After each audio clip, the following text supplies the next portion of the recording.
क्या आप class 12 ISC accountancy के पेपर का सॉल्यूशन विद एक्सप्लेनेशन सर्च कर रहे हैं जो कि 2023 में रिसेंटली पूछा गया है? अगर हाँ तो ये वीडियो सिर्फ और सिर्फ आपके लिए होने वाली है। मैं Rafi Ahmed Siddiqui, account coach and account teacher, आपका चैनल पे वेलकम करता हूँ। वीडियो शुरू करने से पहले इस पेपर की एक तारीफ तो बनती है जो कि बहुत ही आला किस्म का बेहतरीन पेपर है जिसमें तकरीबन हर बात का बहुत खूबी ख्याल रखा गया है। जैसे बेसिक कॉन्सेप्ट को बड़ी बारीकी से नोट किया गया है। स्पेसिमेन के अकॉर्डिंग जो नंबर्स डिस्ट्रीब्यूशन है वो भी है और डिफिकल्टी लेवल भी एवरेज है। चलिए शुरू करते हैं अपना आज का solution.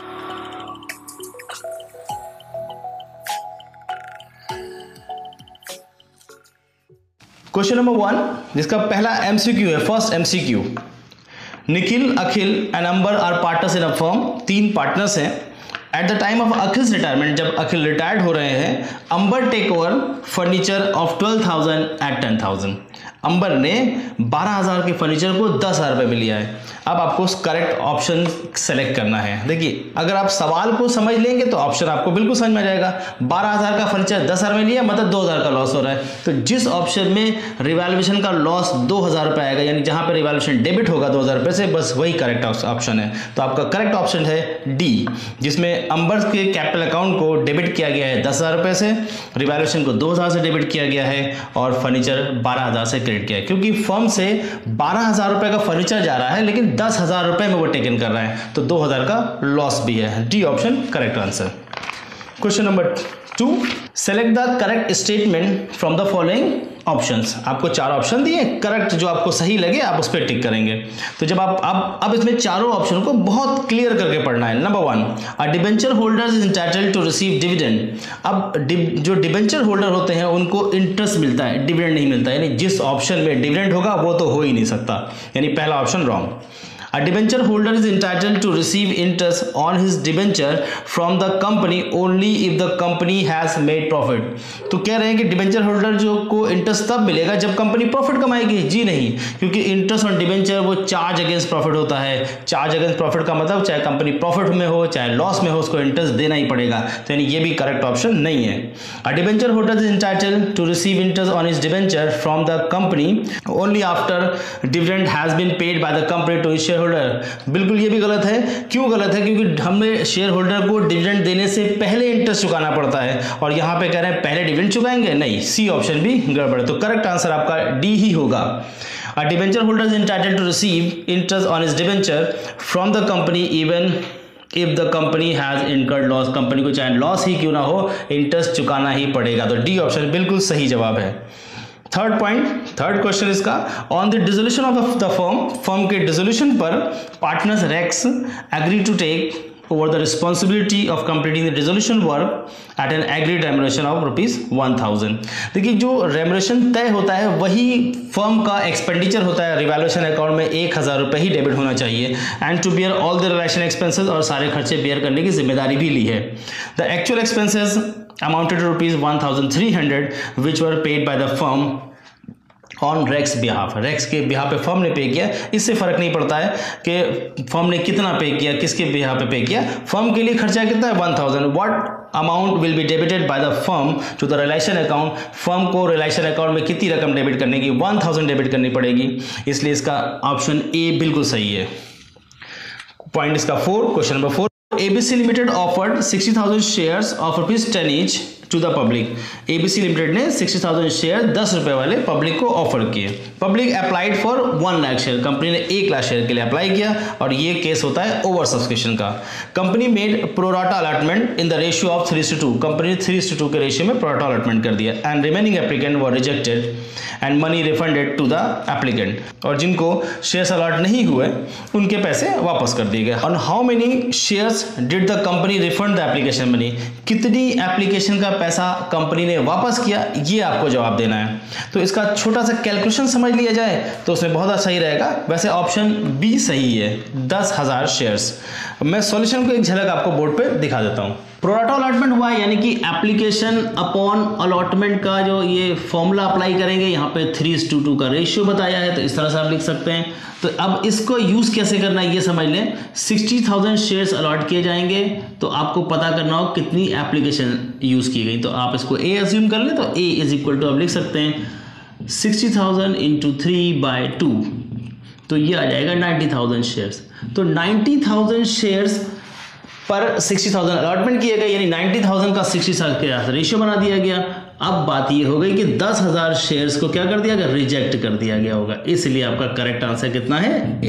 Give the formula used for calculating goodwill of partnership firm by the weighted average profit method. आपको वेटेड एवरेज प्रॉफिट मेथड का बेसिक सा फॉर्मूला लिखना है।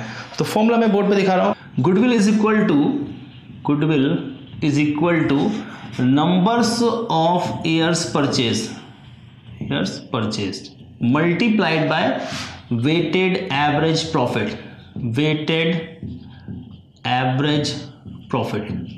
ये फॉर्मूला है जहां पर where weighted average profit equal to total of weighted profit divided by total weight, that's it। Point 6, a firm had given a loan to one of its partner। एक partnership firm ने अपने partners को loan दिया है, यानी firm के point of view से assets है। Give the journal entry to close his loan account at the time of dissolution of partnership firm. इसमें आपको एक जर्नल एंट्री बनानी है जिसमें ये लोन अकाउंट को कैसे आप एडजस्ट करते हैं, इस तरह का पॉइंट। तो बड़ा आसान है, लेकिन इसमें कुछ बेसिक बात ये है कि अगर पार्टनर्स का लोन है तो रिलेशन अकाउंट में ट्रांसफर नहीं होगा, और अगर फर्म के लिए एसेट्स है तो हम कैपिटल से एडजस्ट कर सकते हैं। तो आपकी एंट्री होगी, तो करेक्ट एंट्री होगी पार्टनर्स कैपिटल अकाउंट डेबिट, वो कैपिटल से एडजस्ट किया जाएगा, इसलिए कैपिटल अकाउंट को डेबिट कर देंगे, और to partners loan account, partners loan account.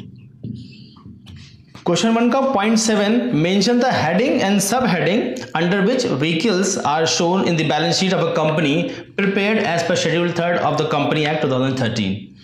अगर हम इसके हेडिंग और सब हेड की बात करें तो व्हीकल्स जो है वो एक टैंजिबल एसेट्स है और नॉन करंट एसेट का पार्ट बनता है। तो मैं आपको बोर्ड पे दिखाता हूँ इसका कैसे इसको डिस्कस करते हैं। मेजर हेड और सब हेड की अगर बात की जाए व्हीकल के रिस्पेक्ट में, तो नॉन करंट एसेट्स में दिखाया जाएगा, और नॉन करंट एसेट्स के अंदर जो रिसेंटली अभी एक अमेंडमेंट आया था, सब हेडिंग उसकी property, plant machine and intangible assets होगा। क्वेश्चन नंबर 1 का point 8, sunrise limited a listed NBFC had outstanding 20,000 7% debenture of 100 each due for redemption on 31 मार्च 22। एक लिस्टेड कंपनी है और उसके बारे में आपको बता रहे हैं कि इनके पास 20,000 रुपए के आउटस्टैंडिंग डिबेंचर हैं 31 मार्च को, जिनका रिडेम्पशन होना है। As per the provision of the companies act 2013, what amount if any does the company need to transfer DRR before it can redeem the debenture. तो इसका जवाब बड़ा आसान सा है, नील, क्योंकि लिस्टेड कंपनी को DRR बनाने की जरूरत नहीं होती है। तो आप करेक्ट आंसर में नो लिख देंगे, नो नीड लिख सकते हैं, नो रिक्वायरमेंट लिख सकते हैं। क्वेश्चन नंबर 1 का point number 9, Pooja and Mehar are partners in a firm, they admit Rati into the firm on the following terms. A, unrecorded debtors of 1,000 to be brought into books. आप देखिए 2 partners हैं और वो तीसरे पार्टनर को एडमिट कर रहे हैं, और एडमिशन के टाइम पे कुछ पॉइंट इनको रिकॉर्ड करने हैं, जिसमें कहते हैं एक अनरिकॉर्डेड डेटर्स 1,000 रुपये के, जिसको बुक्स में लिखना है। और प्रोविजन फॉर डाउटफुल डेब्ट to be created at 5% on debtors, और डेटर्स का 5% प्रोविजन बनाना है। तो इस अनरिकॉर्डेड डेटर्स को ऐड करने के बाद प्रोविजन बनाया जाता है, ये पॉइंट आपको अपने जहन में रखना है। The recorded debtors in the balance sheet of Pooja and Mehar on the date of Rati's admission were ₹25,000. What will be the net debtors to be shown in the balance sheet of the reconstituted firm? तो debtors की कितनी value balance sheet में दिखाई जाएगी, इस पे एक छोटा सा पॉइंट पूछा है। तो मैं आपको बोर्ड पे इसका सॉल्यूशन दिखाता हूँ। ये बैलेंस शीट, और यहाँ देखिए डेटर्स हम लोग एसेट साइड में यहाँ पे लिखते हैं। तो डेटर्स हमारे पास जो पहले से हैं वो हैं 25,000 के, इसमें ऐड कर देंगे जो रिकॉर्डेड वाले हैं, नॉन रिकॉर्डेड थे या जो रिकॉर्ड करना है, रिकॉर्डेड कर देंगे हम लोग यहाँ पे 1,000। अब हमारे पास टोटल डेटर्स हो जाएंगे 26,000 के। अब आप उस पर प्रोविजन डिडक्ट कर सकते हैं, यानी कि ऐड करने के बाद जो नई वैल्यू आएगी उस पर प्रोविजन डिडक्ट करना होता है। प्रोविजन और प्रोविजन हमारा आएगा 1300 आएगा। तो आपकी जो करेक्ट वैल्यू जो बाहर लिखेगी वो 24,700 will be the answer. Question number 1 का आखिरी जो सवाल है बहुत बढ़िया है, एक कॉन्सेप्ट को ध्यान में रख के बनाया गया है। ऑन 1 अप्रैल, ये वो पॉइंट है जहां पे अक्सर बच्चे भी गलती करते हैं और कभी कभी टीचर्स भी। On 1 April 21 Bhim limited issued 2005% debenture of 100 each as follows, और for cash at a discount of 5%, nominal value 80,000, to the vendor 60,000, in satisfaction of his claim 70,000, bankers for a loan 40,000 as collateral security 50,000. The interest on these debenture were to be paid annually on 31st March every year by the company. Interest जो है वो annually 31 मार्च को दिया जाता है। देखिए आपने जो डिबेंचर इशू किए वो 2000 इशू किए हैं, जिसमें आपने 800 डिबेंचर्स कैश के लिए इशू किए हैं और 700 डिबेंचर आपने वेंडर्स को दिए हैं और 500 डिबेंचर 500 डिबेंचर्स आपने बैंकर्स को कोलेटरल सिक्योरिटी के बिना पे दिए हैं। जो डिबेंचर कोलेटरल सिक्योरिटी के बिना पे बैंकर्स को दिए जाते हैं उस पर इंटरेस्ट चार्ज नहीं होता है, इसलिए आपको जो 1,50,000 की नॉमिनल वैल्यू पे इंटरेस्ट चार्ज करना पड़ेगा। The interest on these debenture were to be paid annually on 31 March. You are required to calculate interest on these debenture payable by the company on 31 March 2022। तो 31 मार्च को कितना interest company को पे करना होगा ये आपसे क्वेश्चन पूछा है। और इसमें जो सबसे यूनिक बात है वो कोलेटरल सिक्योरिटी में जो डिबेंचर इशू किए जाते हैं उस पर इंटरेस्ट नहीं दिया जाता है, क्योंकि कोलेटरल सिक्योरिटी में जो डिबेंचर इशू होते हैं वो एक्चुअल इशू नहीं होता है। तो सॉल्यूशन बड़ा आसान है, मैं बोर्ड पे फिर भी लिख देता हूं। Interest on these debenture will be interest on debentures equal to 1,50,000 multiplied by 5% coupon rate, तो 7,500 will be the correct answer. Question number 2 for 3 marks. Pia, Sia and Chia are partners in a firm sharing profit and losses in the ratio of 3:2:1. Pia died on 31st October 2021 and her capital as on 1st April 2021 was rupees 24,000 and her share of profit for the year 2021 and 22 till the date of her death was estimated as 2,000. 3 partners हैं और इन तीनों का profit sharing ratio 3:2:1 है। पिया की death 31 अक्टूबर 2021 को हो जाती है और 1 अप्रैल को उसके कैपिटल का जो बैलेंस है वो 24,000 बताया जा रहा है और उसका जो प्रॉफिट है till the date of death जो एस्टिमेट किया गया है वो 2,000 है। ये डेथ का एक छोटा सा सवाल है। Additional information, point number 1, office equipment of the firm the book value of which was rupees 10,000 on 1st April 2021 was revalued on the date of death at rupees 13,000. Point number 2, the amount of 35,000 due to Pia's executor in full settlement of her claim was transferred to her executor's loan account.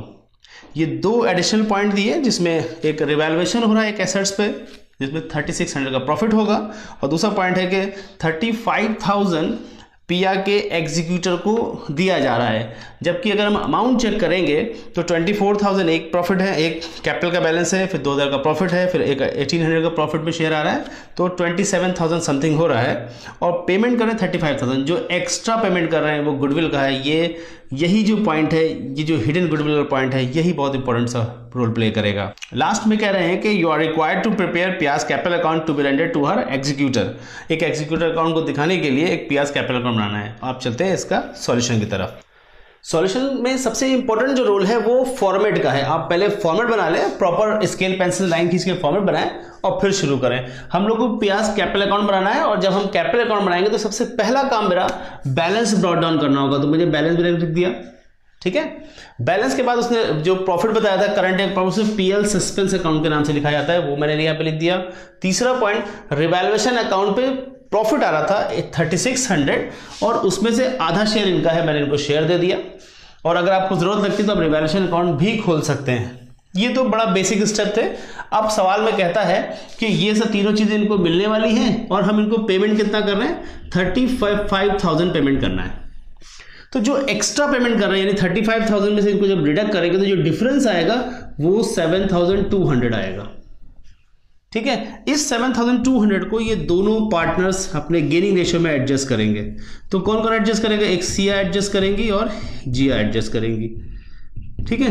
तो कितना adjust हो जाएगा, ये 4800 adjust करने वाले हैं और ये 2400 से एडजस्ट करने वाले हैं। कैसे, ये समझ लिया जाए 3:2:1 का रेशियो है, जिसमें पहली वाली पार्टनर की डेथ हो जाती है तो इन दोनों का जो बचा हुआ रेशियो होता है यही न्यू रेशियो होता है, यही गेनिंग रेशियो होता है।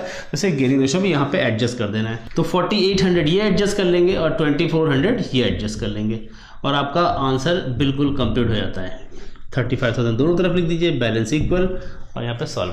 क्वेश्चन नंबर 2 का second option, Vinay, Tarun and Arjun are partners in a firm sharing profit losses in the ratio 4:3:2 respectively. On Tarun's retirement from the firm on 1st April 2022, his capital account after all adjustments stood at rupees 1,14,000. The partner decided that point number 1, Tarun to be paid 50% of the amount due to him immediately and the balance by accepting a bill of exchange without interest payable at the expiry of 3 months. Point number 2, the continuing partner to readjust their capital account in their new profit sharing ratio in the reconstituted firm. Any surplus or deficit in their capital account to be adjusted through their current account. Upon readjustment of their capital account, Vinay's capital showed a deficit of rupees 1,000 while Arjun's capital had a surplus of rupees 1,000. विनय, अर्जुन और तरुण 3 partners हैं जिनका 4:3:2 का ratio है और जब तरुण retired हो रहे हैं तो उनकी कैपिटल अकाउंट का बैलेंस सारी एडजस्टमेंट के बाद 1,14,000 है। ये पहला पॉइंट, यानी कि आपको कोई एडजस्टमेंट पे काम नहीं करना है। अब पार्टनर से डिसाइड किया है कि तरुण को जो 1,14,000 पेमेंट करना है उसका 50% तो तुरंत दे देंगे नगद और बाकी जो 50% है उसे हम लोग बिल ऑफ एक्सचेंज के थ्रू उसको 3 मंथ बाद पे करेंगे। सेकेंड नंबर पॉइंट है कि जब रिटायरमेंट हो रहा है पार्टनर का तो जो कंटिन्यू पार्टनर है वो अपनी कैपिटल को प्रॉफिट शेयरिंग रेशियो में एडजस्ट करेंगे और जो भी डेफिसिट या सरप्लस आएगा उसे करंट अकाउंट के थ्रू एडजस्ट किया जाएगा। और एडजस्टमेंट के टाइम विनय की कैपिटल अकाउंट में डेफिसिट है यानी कमी है तो विनय के कैपिटल अकाउंट को बढ़ाना पड़ेगा और जबकि अर्जुन के कैपिटल अकाउंट में 1,000 रुपये ज़्यादा है। ये 2 पॉइंट वो खुद से कैलकुलेट करके दे रहे हैं। You are required to pass journal entry to record, आपको जर्नल एंट्री रिकॉर्ड करने के लिए पास करनी है। Closing of the retiring partners capital account, पहली जो एंट्री करनी है वो रिटायरिंग पार्टनर्स के कैपिटल अकाउंट को क्लोज करने की एंट्री करनी है और सेकंड एंट्री जो करनी है वो adjustment of surplus and deficit in the capital account of the continuing partners. अब इसका सॉल्यूशन मैं बोर्ड पे आपको चेक कराता हूँ। सॉल्यूशन में जर्नल एंट्री का फॉर्मेट बनाने के बाद पहला काम हमको रिटायरिंग पार्टनर का पेमेंट करना है। तो रिटायरिंग पार्टनर्स का क्रेडिट बैलेंस है तो मैंने यहाँ देखिए डेबिट कर दिया और चेक से पेमेंट कर दे रहे तो यहाँ बैंक लिखा है और एक लायबिलिटी एक्सेप्ट कर ली वो यहाँ पे लिख देंगे। बीपी यहाँ से लिखा गया कि फर्म के पॉइंट ऑफ व्यू से एक लायबिलिटी इसे क्रिएट करना पड़ेगा, ठीक है। और ये इनका पेमेंट हो जाएगा। आप एंट्री लिखेंगे Tarun capital account debit to bank to BP और नरेशन मेंशन कर देंगे यहाँ पर, ठीक है। चलिए अगला पॉइंट जो बहुत इंपॉर्टेंट है, ये तो सिंपल सा पॉइंट, तो जो सेकंड पॉइंट है उसमें कह रहे हैं Vinay capital account showed a deficit of 1,000, Vinay की कैपिटल में 1,000 रुपये की कमी है तो उस कमी को यहाँ पूरा किया जाएगा, कैपिटल को क्रिएट करेंगे और करंट अकाउंट से एडजस्ट कर देंगे। दूसरा पॉइंट कि जो अर्जुन है उनके पास सरप्लस है, सरप्लस मतलब इसका अपोजिट रिएक्शन है, यहाँ पे विनय कैपिटल अकाउंट क्रिएट हुआ था तो यहाँ डेबिट कर देंगे अर्जुन को और करंट अकाउंट से एडजस्ट कर देंगे। ये 2 बेसिक एंट्री बनाने, लेकिन थोड़ा लॉजिकल है तो ध्यान देना पड़ेगा इस पॉइंट पे और बस ये 2 एंट्री लिखते ही आपका आंसर मुकम्मल हो जाता है। Question number 3 for 3 marks. On 1st April 2022, Lighthouse Limited purchased land from Bricks Limited. The payment was made on the same day by number 1, issue a bank draft for rupees 20 lakh. Point number 2, drawing a promissory note in favor of Bricks Limited for rupees 10 lakh. And third point, issuing 8,000 10% debenture of 100 each at par, redeemable at a premium of 10% after 3 years. You are required to pass necessary journal entries in the book of Lighthouse Limited on the date of purchase of land. Lighthouse Limited ने एक land purchase की BRICS से, कितने की purchase की बस ये सवाल में मेंशन नहीं, यही सबसे इंपॉर्टेंट पॉइंट है। और पेमेंट के बारे में डिस्क्रिप्शन है कि लैंड एंड बिल्डिंग खरीदने के बदले में उन्होंने 20 लाख रुपए के एक बैंक ड्राफ्ट इशू किया है, एक प्रोमिसरी नोट 10 लाख रुपए का दिया है और 8,000 डिबेंचर्स 100 रुपीज़ का एक है वो 10% प्रीमियम पर रिडीमेबल है वो इशू किए हैं। इन तीनों की आपको जर्नल एंट्री बना के दिखानी है। तो चलिए मैं इसको जर्नल एंट्री आपको बना के दिखाता हूँ, बहुत आसान सवाल है। मैंने सॉल्यूशन में सिर्फ 2 एंट्री बनानी है। अब देखिए क्या क्या होता है। अब देखिए सबसे इंपॉर्टेंट पॉइंट है, मेरे लैंड की वैल्यू नहीं पता है इसलिए मैंने अभी फिलहाल नहीं लिखा है, तो मैंने उसको क्या क्या दिया है मैं वो उस पर पहले काम करूँगा। मैंने इसमें बैंक ड्राफ्ट दिया है 20 लाख रुपए का, ये देखिए मैंने 20 लाख लिख दिया। फिर मैंने एक प्रोमिसरी नोट यानी बीपी एक्सेप्ट किया है 10 लाख रुपीज़ का। इसके बाद 8,000 डिबेंचर्स वो 8 लाख रुपीज़ के हो जाएंगे, ठीक, और इसको प्रीमियम पे दिया। तो यहाँ पे प्रीमियम रिडम्पशन आपको मेंशन करना पड़ेगा। क्या लिखना पड़ेगा? Premium on redemption of debenture. ठीक है, और कितना है? 10% है, तो यानी कि 80,000। और जितना प्रीमियम होता है उतना ही कंपनी को लॉस होता है, तो यहाँ loss on issue of debenture भी आपको लिखना पड़ेगा। उसे डेबिट करेंगे, लॉस डेबिट होता है 80,000। अब अगर हमको बैलेंस करेंगे तो यहाँ पे 38 लाख आ जाएगा, यहाँ पे 38 लाख ये हो गया, और यही रकम आपको ऊपर ले आनी पड़ेगी यहाँ पर, यानी कि आपने लैंड 38 लाख रुपीज़ की परचेज की होगी। ये आपके 2 जर्नलिटी कंप्लीट हो जाती है। इतना आसान सॉल्यूशन, लेकिन ध्यान दीजिए फिर से कि हमको जब लैंड की वैल्यू नहीं पता थी तो मुझे पहले नहीं लिखना है, पहले हम कैलकुलेशन कर लेंगे और फिर जाके लिखेंगे। या तो आप पहले रफ में कैलकुलेशन कर ले, बना बड़ा आसान ही है कि 20 लाख का मैंने इसको ड्राफ्ट दिया है, 10 लाख रुपए का बीपी है और 8 लाख रुपए के डिवेंचर दिए, सबको जोड़ ले 38 लाख हो जाएगा। इतना आसान सा पॉइंट है। ठीक है, ये भी आपका 3 नंबर क्वेश्चन था, कंप्लीट हो जाता है। Question number 4 for 3 marks. Jiral Limited, an unlisted manufacturing company, had 20,000 6% debenture of 100 each due for redemption at par on 31st March 22. On this date, the company had the required amount of 2 lakh in its debenture redemption reserve. The debenture redemption investment, which was purchased on 30th April 2021, was realized at 98% on the date of redemption, and the debenture were redeemed on the due date. You are required to pass necessary journal entry in the book of the company for the year 2021 and 22. Ignore interest on debenture. Redemption और debenture का बड़ा basic सवाल है, जिसमें सवाल में कह रहे हैं कि कंपनी, एक मैन्युफैक्चरिंग कंपनी और भी अनलिस्टेड कंपनी है, उसके पास 20,006% डिबेंचर्स हैं जिनका रिडम्पशन 31 मार्च 2022 को होना है, और उस दिन इनके पास ऑलरेडी पहले से DRR बना के रखा हुआ है 2 लाख रुपए, यानी कि DRR की आपको एंट्री पास नहीं करनी पड़ेगी। दूसरा पॉइंट ये है कि डिबेंचर रिडम्पशन इन्वेस्टमेंट उन्होंने परचेज किया है, जो रिक्वायर्ड अमाउंट होगा उस पर, और जब उसको बेचने गए हैं तो 98% बेचा, यानी 2% का नुकसान हुआ है, लॉस। इस लॉस को भी रिकॉर्ड करना पड़ेगा। फिर डिबेंचर रिडीम कर दिए जाते हैं और आपको एंट्रीज बनानी है, बस जिसमें से इंटरेस्ट और डिबेंचर का ख्याल नहीं रखना है। बड़ा आसान है, बेसिक 3-4 एंट्री बनेगी। चलिए मैं बोर्ड पे आपको लेकर चलता हूँ और इसकी एंट्री डिस्कस करते हैं। सॉल्यूशन की बात करें तो इसमें DRR की एंट्री बनानी नहीं है, तो मुझे सबसे पहली जो एंट्री बनानी पड़ेगी वो डिबेंचर रिडम्पशन इन्वेस्टमेंट को परचेज करने की, जो कि 30 अप्रैल 2021 को परचेज किया गया था। कितना खरीदना होता है? 15% की रिक्वायरमेंट होती है, यानी 20 लाख का 15%, दैट मीन्स 3 लाख रुपए, 3 लाख आप यहाँ परचेज करेंगे। ये पहली एंट्री होगी, और एंट्री आप बोर्ड पे देख सकते हैं, debenture redemption investment account debit to bank. यहाँ फर्म से पैसा जा रहा है और इन्वेस्टमेंट खरीदा जा रहा है, जो चीज़ आएगी उसको डेबिट करेंगे, और पैसा जा रहा है इसलिए हम लोग बैंक को क्रेडिट कर दे रहे हैं। फिर क्या होगा? 30 मार्च 2022, जिस दिन कंपनी को डिबेंचर रिडीम करना है, यानी जो ड्यू डेट है, उस दिन सबसे पहले ये DRI को सोल्ड करना पड़ता है, बेचना पड़ता है, पैसे रियलाइज करते हैं ताकि रिडम्पशन किया जा सके। तो हम इसको बेचेंगे तो 3 लाख रुपए के DRI बेचे जाएंगे, तो यहाँ 3 लाख रुपए आप क्रेडिट करेंगे, और इन पे 2% का लॉस हो रहा है, यानी 6,000 रुपये का लॉस हो जाएगा, तो 2,94,000 रुपीज़ रियलाइज हो जाएंगे। यहाँ पे आप नरेशन देंगे, bank debenture redemption investment in cash या सोल्ड लिख सकते हैं, और ये 2% का लॉस यहाँ मैंने डेबिट किया है। पैसा आ रहा है इसलिए बैंक को डेबिट किया जाएगा, DRI जा रहा है तो इसलिए क्रेडिट करेंगे, लॉस को भी डेबिट किया जाता है। ये एक एंट्री बनेगी। फिर फाइनली डिबेंचर अब ड्यू करके रिडम्पशन करना होता है, तो डिबेंचर ड्यू करेंगे तो डिबेंचर्स हमारे क्रेडिट बैलेंस होते हैं, यहाँ डेबिट करेंगे, और कितने के डिबेंचर हम लोग रिडीम करने वाले हैं? 20 लाख रुपए के, तो 20 लाख लिखे जाएंगे यहाँ पर। सिमिलरली ये डिबेंचर होल्डर को हम लोग क्रेडिटर्स बनाते हैं इसलिए क्रेडिट करेंगे। फिर इन डिबेंचर होल्डर को पैसा पे कर दिया, सब एक ही दिन होना है, कोई यहाँ पर रकम में भी चेंजेस नहीं है। तो ये सिंपल बेसिक आपकी एंट्रीज हैं, आप फटाफट इसको यहाँ पे लिख लेंगे, और जैसे ही रिडम्पशन की 2 फॉर्मेलिटीज़ पूरी हो जाएंगी, पैसे दे देंगे, तो जितना भी DRR का पैसा होता है उसको जर्नलिज्म में ट्रांसफ़र कर देते हैं। तो ये 2 लाख रुपए ये यहाँ पे ट्रांसफ़र कर दिए जाएंगे, और बस इतनी सी 4-5 एंट्री बनाएंगे और आपका ये आंसर कंप्लीट हो जाएगा। क्वेश्चन नंबर 4 का ये सेकेंड ऑप्शन है, ये भी 3 मार्क्स के लिए है। On 1st April 2017, Gabriel Limited, a listed company, issued 3,008% debenture of 100 each. 1/3 of the debenture were redeemed at par on 31st March 2021, and remaining 2/3 on 31st March 2022. The company paid interest on debenture annually on 31st March after meeting the requirement of the Companies Act 2013 regarding debenture redemption investment, and debentures were redeemed by the company. You are required to record necessary entries in the book of the company only on 31st March 2022, including entries for interest on debentures. एक listed company है, उसके पास 3,000 debentures है, जिनका 1/3 पिछले साल redemption हो गया है और 2/3 इस साल रिडम्पशन होना है। पार पर रिडम्पशन है, कोई दिक्कत नहीं है, और लिस्टेड कंपनी है इसलिए DRR बनने की ज़रूरत नहीं होगी। तो कंपनी इंटरेस्ट को हमेशा साल के आखिरी दिन पे करती है, एनुअली पे करती है, तो इंटरेस्ट भी पे करना है आपको।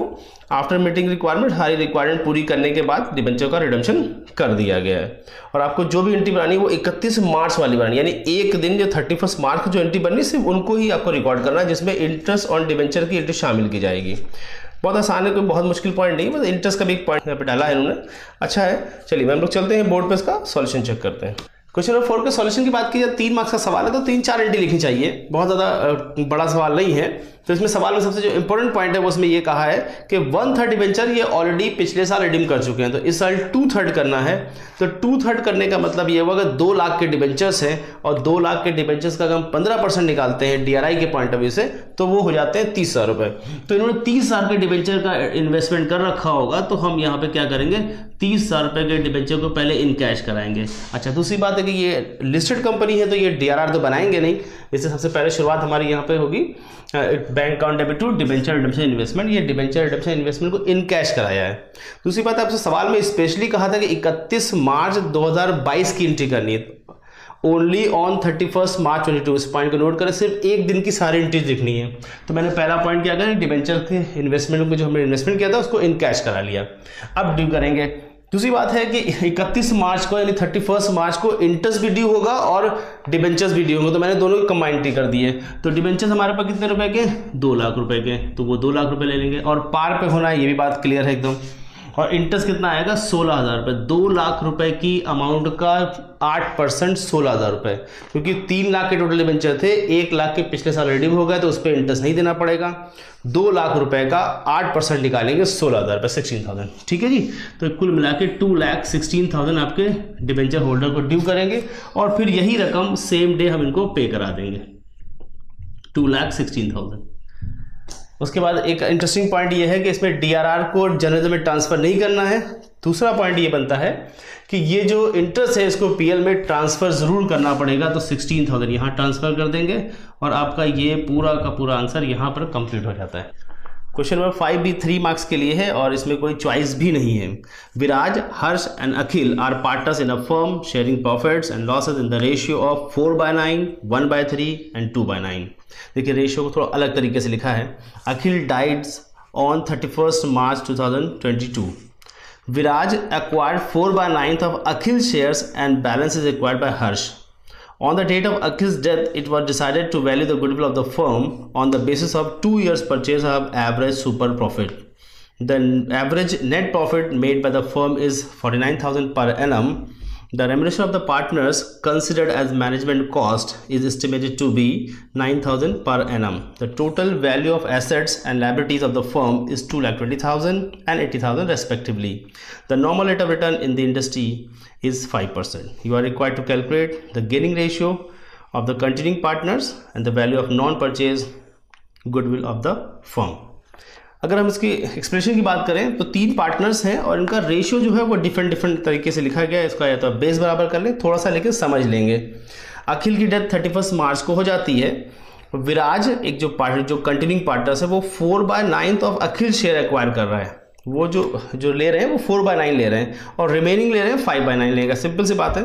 तो यहाँ पे आपको गेनिंग रेशियो निकालने का कहा है तो एक अच्छा पॉइंट बनता है। 2 तरीके सॉल्व कर सकते हैं इसको।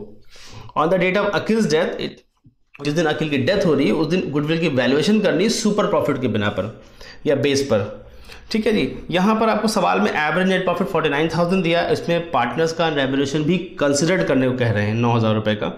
और उसके बाद एसेट और लायबिलिटी से आप यहाँ पे नेट एसेट निकाल लेंगे। 2 एसेट लायबिलिटी दे रखी है और नॉर्मल रेट ऑफ रिटर्न 15% है। सॉल्यूशन हम लोग बोर्ड पे चेक करेंगे बहुत जल्दी से।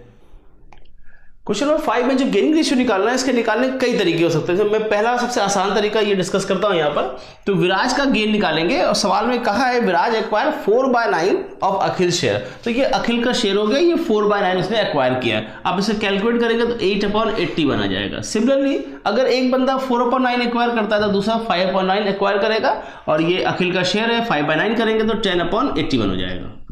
बस को आप रेशियो का फॉर्म में लिख दिए 8:10 या आप लिख सकते हैं 4:5। ये आंसर हो गया। इसका एक और तरीका हो सकता है जो बड़ा आसान है। अगर एक आदमी 4/9 एक्वायर कर रहा है तो दूसरा 1 - 4/9 कर दीजिए, यानी कि तो आ जाएगा 5/9। That means 4:5। ये भी एक आसान सा तरीका हो सकता है। कैलकुलेशन ऑफ गुडविल की बात करें तो यहाँ सुपर प्रॉफिट को इस्तेमाल करना है, और सुपर प्रॉफिट में सबसे पहले मुझे नॉर्मल प्रॉफिट चाहिए होता है, फिर एक्चुअल प्रॉफिट चाहिए होता है, और नॉर्मल प्रॉफिट निकालने के लिए मुझे कैपिटल एम्प्लॉयड चाहिए होता है। और कैपिटल एम्प्लॉयड का फॉर्मूला अगर सवाल के पॉइंट से बात की जाए तो total asset minus external liability, total assets minus liability 1,40,000, ये सवाल में साफ साफ दिया हुआ है। तो मैंने पहले क्या निकाल लिया, ये क्या निकाल लिया मैंने, ये आपका हो गया कैपिटल एम्प्लॉयड। अब कैपिटल एम्प्लॉयड निकाला क्यों, क्योंकि नॉर्मल प्रॉफिट निकालना है। अब नॉर्मल प्रॉफिट फॉर्मूला लगाएंगे capital employed multiplied by normal rate of return, तो यहाँ कैलकुलेट करेंगे, ये आपका आ गया नॉर्मल प्रॉफिट। ठीक, अब नॉर्मल प्रॉफिट के बाद अब आपको एक्चुअल प्रॉफिट चाहिए होगा। एक्चुअल नेट प्रॉफिट आपका 49,000 दिया है गिवन में, इसे पार्टनर्स का रेम्यूनरेशन कंसिडर करना था, यानी कि पार्टनर्स का रेम्यूनरेशन भी माइनस नहीं किया। अब आप माइनस कर लेंगे यहाँ पे, तो ये आपका क्या हो जाएगा, नेट प्रॉफिट या एक्चुअल प्रॉफिट हो जाएगा। अब सुपर प्रॉफिट में आ जाता है। Super profit is equal to होता है actual profit minus normal profit. Basic formula लगाइए, एक्चुअल प्रॉफिट जगह एक्चुअल प्रॉफिट 40,000, नॉर्मल प्रॉफिट निकाला 21,000, 19,000 आपका क्या हो गया, सुपर प्रॉफिट। देयरफॉर अब आप गुडविल कैलकुलेट कर लिए, 2 years परचेज सवाल में बताया गया साफ साफ, तो 2 into 19,000 of rupees is equal to 38,000, that will be the answer. Question number 6 for 6 marks. Sunrisers Limited was formed on 1st November 2021 with a capital of rupees 20 lakh divided into equity share of 20 each. It offers 95% share to the public, which were all subscribed for. 60% amount was payable on application, 30% on allotment, and the balance on final call. The applicant paid 11,40,000 on application and 5,40,000 on allotment. Final call was not made by the company till the balance sheet date. You are required to prepare an extract of balance sheet showing share capital and notes to account.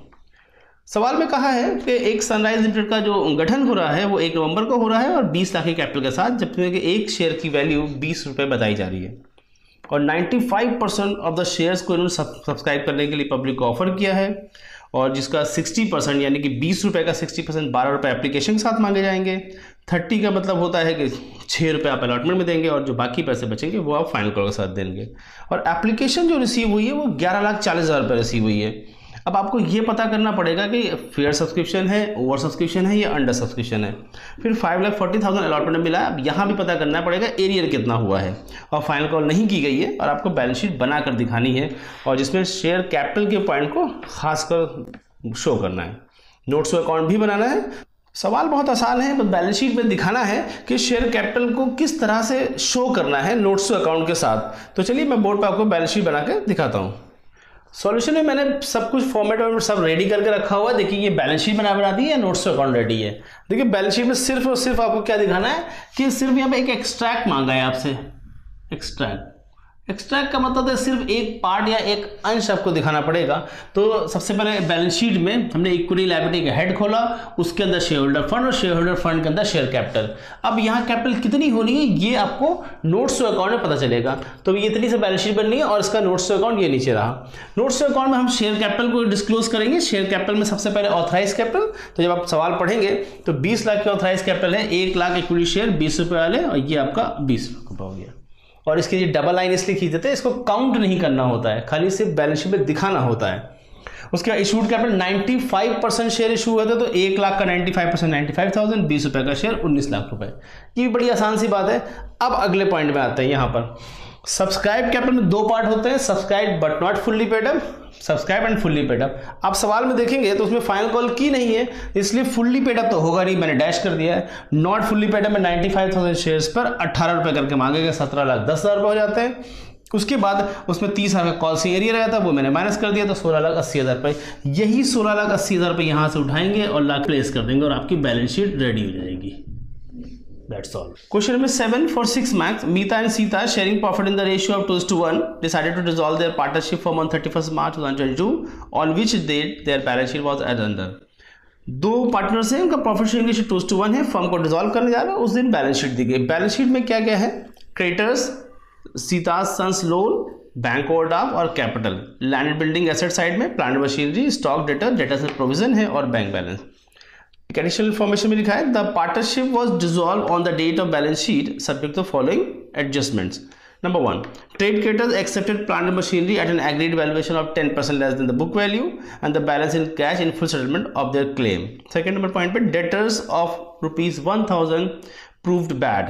Third point, Sita took over the stock at discount of 20%. D. Realization expenses of rupees 1,100 were paid by the firm. You are required to prepare the realization account. बहुत basic सा सवाल है और इसमें एक छोटा छोटा points को ध्यान में रखा गया है। तो फर्म डिसॉल्व हो रही है तो क्रेडिटर्स ने एक्सेप्ट किया है प्लांट मशीनरी को 10% कम पर और जो बाकी पैसे हैं वो नगद पे करना है। बहुत आसान सा पॉइंट। और डेटर्स 1000 बैड डेट हो गए हैं, इसका मतलब रिमेनिंग अमाउंट आपको रियलाइज हो जाएगा। सीता ने स्टॉक को 20% डिस्काउंट पर टेक ओवर कर लिया है और रिलायंस एक्सपेंस 1100 रुपये हुए, वो भी फर्म ने पे किए हैं। आपको रिलायंस अकाउंट बनाकर दिखाना है। चलिए इसका हम लोग सॉल्यूशन बोर्ड पे देखते हैं। क्वेश्चन नंबर 7 में रिलेशन अकाउंट बनाना है। जब भी आपको रिलेशन अकाउंट बनाना तो पहले आप अकाउंट बनाएं, साफ साफ बनाएं, पेंसिल स्केल से लिखें, इस पे एक आध नंबर एक्स्ट्रा मिलने के चांसेस रहते हैं। तो रिलेशन अकाउंट में सबसे पहले एसेट ट्रांसफर होगी। मैंने सारी एसेट ट्रांसफर की कैश बैंक बैलेंस को छोड़कर, इधर से लायबिलिटी ट्रांसफर कर दी सारी, और डेटर्स में जो प्रोविजन होता है उसको यहाँ क्रेडिट किया था, वो मैंने काम कर दिया। पहले ट्रांसफर जैसे नॉर्मल होता है मैंने वैसे नॉर्मली ट्रांसफर कर दिया। अब सबसे पहले पॉइंट पे क्रेडिटर्स है, तो क्रेडिटर्स को मैं बाद में डिस्कस करता हूँ, पहले डेटर्स की बात करते हैं। पहले पैसा एसेट्स रियलाइज की जाएगी। तो डेटर्स की अगर बात करें 1000 रुपये बैड डेट हुए थे तो 26,000 रुपये में 25,000 रियलाइज करा दिए। उसके बाद अगला पॉइंट है लैंड एंड बिल्डिंग के बारे में सवाल में कोई इन्फॉर्मेशन नहीं। अगर टेंजिबल एसेट के बारे में कोई इन्फॉर्मेशन नहीं तो उसे बुक वैल्यू पे या पार वैल्यू पे सोल्ड करना होता है, तो वो मैंने यहाँ रियलाइज करा लिया। ये टोटल अमाउंट जो भी रियलाइज कराएंगे वो बैंक के अंदर होना चाहिए, यहाँ पे मैंने कर लिया। उसके बाद स्टॉक को सीता ने टेकन किया था, मैंने स्टॉक को सीता कैपिटल अकाउंट से एडजस्ट करा दिया यहाँ पे। ये देखिए ये यहाँ पर, और 20% कम है ना, 3000 का 20% माइनस करके रियलाइज करा दिया। अब पैसे आ गए, अब लायबिलिटी का पेमेंट करने की बात करते हैं। तो सबसे पहला जो पॉइंट है वो क्रेडिटर्स का है। तो क्रेडिटर्स के बारे में देखिए ध्यान से, क्या क्या बताया मैंने। क्रेडिटर्स हमारे पास थे 40,000 रुपये के, तो इन्होंने प्लांट एंड मशीनरी टेकन की 10% कम पे, तो 20,000 रुपये की प्लांट मशीनरी थी, इसका 10% अगर माइनस करते हैं तो 18,000 हो जाता है। तो 18,000 का वो प्लांट मशीनरी ले जाएंगे, तो 22,000 रुपये इनको हमें नगद पेमेंट करने पड़े, तो मैंने 22,000 यहाँ पेमेंट करा दिया। लोन के बारे में कोई खास इन्फॉर्मेशन नहीं, तो फुल पेमेंट कर दिया। रिलेशन एक्सपेंस 1100 के दिए, पेमेंट करा दिया। एसेट लायबिलिटी कंप्लीट हो गई। एक और पॉइंट है कि बैंक ओवरड्राफ्ट को यहाँ ट्रांसफर नहीं किया, क्योंकि आईसी काउंसिल का एक इंस्ट्रक्शन है कि बैंक ओवरड्राफ्ट एक डेबिट बैलेंस होता है, उसे सीधे बैंक में पेमेंट कर सकते हैं, यहाँ ट्रांसफर करने की जरूरत नहीं है। अब ऐसे सब डेबिट साइड जोड़ेंगे, लायबिलिटी घटाएंगे और आपका आंसर आ जाएगा यहाँ पर। तो 4300 आंसर आएगा, दोनों को रेशियो बांट देंगे और रिलेशन अकाउंट कंप्लीट हो जाएगा। क्वेश्चन नंबर 8 for 6 मार्क्स, इसमें एक चॉइस भी है। Binu and Lina are partners in a firm sharing profit and losses in the ratio of 5:3. They admit Deepa and Erika as 2 new partners. The new profit sharing ratio is decided to be 3:2:2:3. Both the new partners introduce rupees 1 lakh each as capital. Deepa pays 40,000 in cash for her share of goodwill, but Erika is unable to contribute any amount for her share of goodwill. At the time of Deepa's and Erika's admission, the firm had an advertisement suspense account of rupees 56,000, which is written off. You are required to pass necessary journal entry to record the above adjustment at the time of admission of Deepa and Erika. बड़ा admission का बड़ा basic सा सवाल है, 2-3 entry बनानी है। Binu and Leena 2 partners हैं, इनका प्रॉफिट शेयरिंग 5:3 दिया गया और ये 2 नए पार्टनर को एडमिट कर रहे हैं, दीपा और एरिका को, और न्यू प्रॉफिट शेयरिंग रेशियो सवाल में गिवन है। इसका मतलब आपको सेक्रीफाइस रेशियो कैलकुलेट करना पड़ेगा, और दोनों पार्टनर्स ने 1-1 लाख रुपए बतौर कैपिटल इंट्रोड्यूस किया है। अब नया पॉइंट आता है कि दीपा ने 40,000 रुपये बतौर कैश गुडविल के लिए दिया है, लेकिन एरिका जो है वो गुडविल के पैसे कंट्रीब्यूट नहीं कर पा रही हैं। तो यहाँ पे एक छोटा सा एंट्री बनेगी, आपको ध्यान से समझना पड़ेगा। और जिस वक्त इन दोनों का एडमिशन हो रहा था उस वक्त फर्म के पास एडवर्टीजमेंट सस्पेंस अकाउंट का 56,000 का बैलेंस भी था, वो भी राइट ऑफ किया जाएगा और आपको जर्नलिटी बनाकर दिखाना है। तो 2-3 एंट्री बोर्ड बना के हम आपको दिखाते हैं, बड़ा आसान है, लेकिन कुछ बेसिक बातों का ख्याल भी रखना पड़ेगा। चलते हैं सवाल की तरफ। क्वेश्चन नंबर 8 में जर्नलिटी बनानी है और जो छोटे छोटे कैलकुलेशन है वो समझ लें। तो चलते हैं सवाल में। सबसे पहला जो पॉइंट है वो मुझे राइट ऑफ करना होगा एडवर्टीजमेंट सस्पेंस अकाउंट को। तो मैंने सबसे पहले एंट्री बनाई है वो एडवर्टीजमेंट सस्पेंस अकाउंट को राइट ऑफ करने की बनाई है। देखिए एडवर्टीजमेंट सस्पेंस अकाउंट एक डेबिट बैलेंस होता है, राइट ऑफ करने के लिए मैंने क्रेडिट किया है, और पार्टनर से कैपिटल को रिड्यूस करना होता है, डेबिट करना पड़ेगा। यहाँ पे वैल्यू रखी और इनके ओल्ड रेशियो में बांट दिया और नरेशन दे दिया advertisement suspense account return of.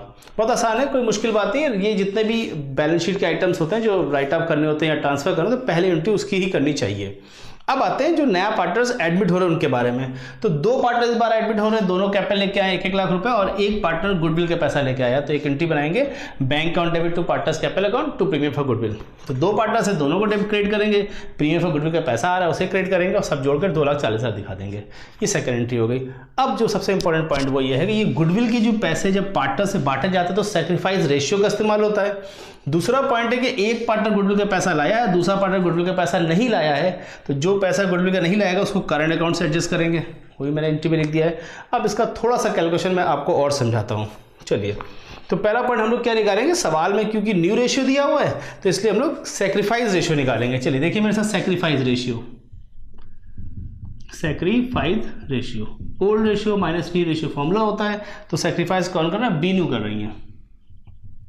तो बीनू का सैक्रिफाइस यहाँ कैलकुलेट करने जा रहे हैं हम लोग।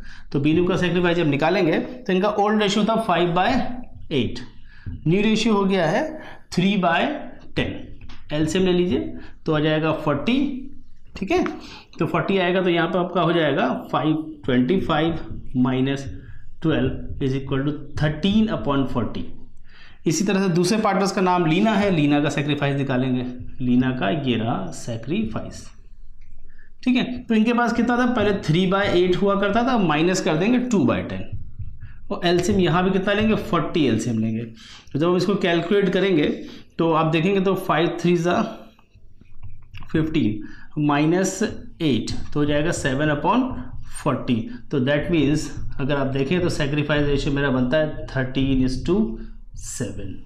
ये तो जो भी यहाँ पर आप देखें, ये जो हमने निकाल लिया है इसको यहाँ पर, तो इन दोनों को टोटल करेंगे 1 लाख रुपए और इसको इस तरह से इस रेशियो में बांटेंगे। तो एक आदमी को 65,000 रुपीज़ एडजस्ट कराएंगे और दूसरे को 35,000 सैक्रिफाइस रेशियो में, ठीक है। आखिरी पॉइंट बचता है कि यहाँ पे 40, ये 60 कहाँ से आया, ये भी एक पॉइंट है कि सवाल में 60 दिया तो है नहीं कहीं।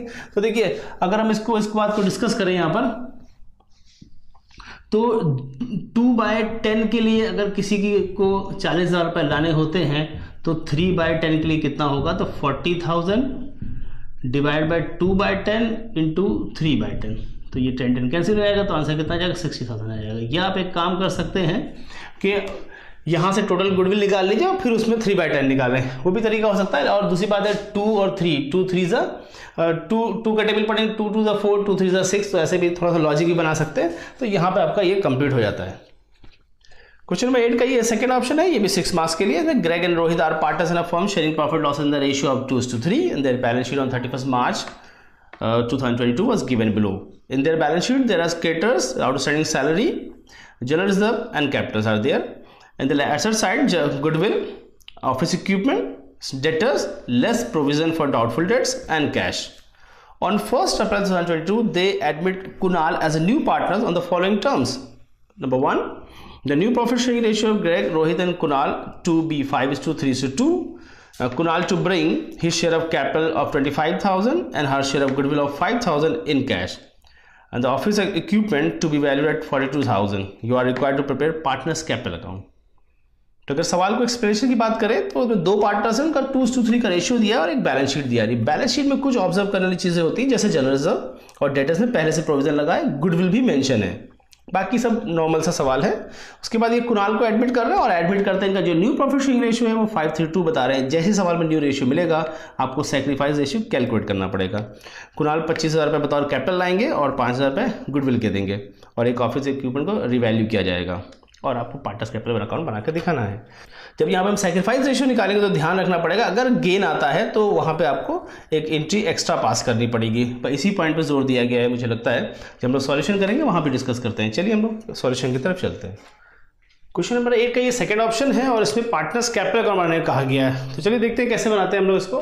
तो पहला काम मैंने फॉर्मेट बना रखा है और मैंने सबके नाम वगैरह सब फिल कर दिए हैं। और देखिए अगर जब आप पार्टनर्स कैपिटल अकाउंट बनाएंगे एडमिशन के रेस्पेक्ट में तो सबसे पहला काम आपको बैलेंस ब्रॉट डाउन करना होता है। तो मैंने पहला काम बैलेंस लिख दिया जो कि बैलेंस शीट में गिवन है। फिर बैलेंस शीट में कुछ चीज़ें डिस्ट्रीब्यूट करने वाली होती है, जैसे जनरल बांटना तो मैंने ओल्ड रेशियो में बांट दिया, गुडविल को राइट ऑफ करना तो मैंने गुडविल राइट ऑफ करा दी। ये सब बड़े बेसिक से स्टेप्स होते हैं, आपको फटाफट लिख देना है। अब बारी आती है रिवैल्यूएशन के प्रॉफिट की। तो एक रिवैल्यूएशन हुआ था जिसमें ऑफिस इक्विपमेंट को रिवैल्यू किया गया था, तो मैंने उसका प्रॉफिट कैलकुलेट किया और यहाँ ओल्ड पार्टनर्स ने बांट दिया। ठीक है, अब बारी आती है नया पार्टनर को एडमिट करने की। नया पार्टनर कैश लेके आ रहा है अपने कैपिटल के, उसके कैपिटल में लिख देंगे, जितने पैसे गुडविल लाएगा उसके गुडविल लिख देंगे। लेकिन जब गुडविल के पैसे ओल्ड पार्टनर से बांटते हैं तो इसको सैक्रिफाइस रेशियो में बांटा जाता है। तो अभी हम लोग यहाँ सैक्रिफाइस रेशियो कैलकुलेट करेंगे तो एक पार्टनर गेन कराएगा, तो जो पार्टनर गेन करेगा वो दूसरे पार्टनर को उसे कंपनसेट करेगा। तो ये यहाँ पर मैंने रकम कैलकुलेट की है। अभी मैं इसका कैलकुलेशन नीचे आपको शो करता हूँ। ठीक है, तो जो रोहित है वो सैक्रिफाइस कर रहे हैं, तो गुडविल का पैसा जो कुणाल लाए थे वो सारा का सारा पैसा मैंने रोहित को दे दिया। उसके बाद जो ग्रेग है वो क्या कर रहे थे, वो गेन कर रहे थे, तो गेन कर रहे तो ग्रेग अपनी कैपिटल थोड़ा सा पैसा रोहित को कंपनसेट करेंगे और फिर इसकी एक कॉन्ट्रा एंट्री यहाँ बनेगी, वो रोहित कैपिटल के नाम से क्या डेबिट कर लिया गया। मतलब क्या होता है कि रोहित की कैपिटल जो सेक्रीफाइस करा उसको क्रेडिट करके बढ़ाएंगे और ग्रेग जो गेन कर रहे हैं उनकी कैपिटल थोड़ी सी घटानी पड़ती है।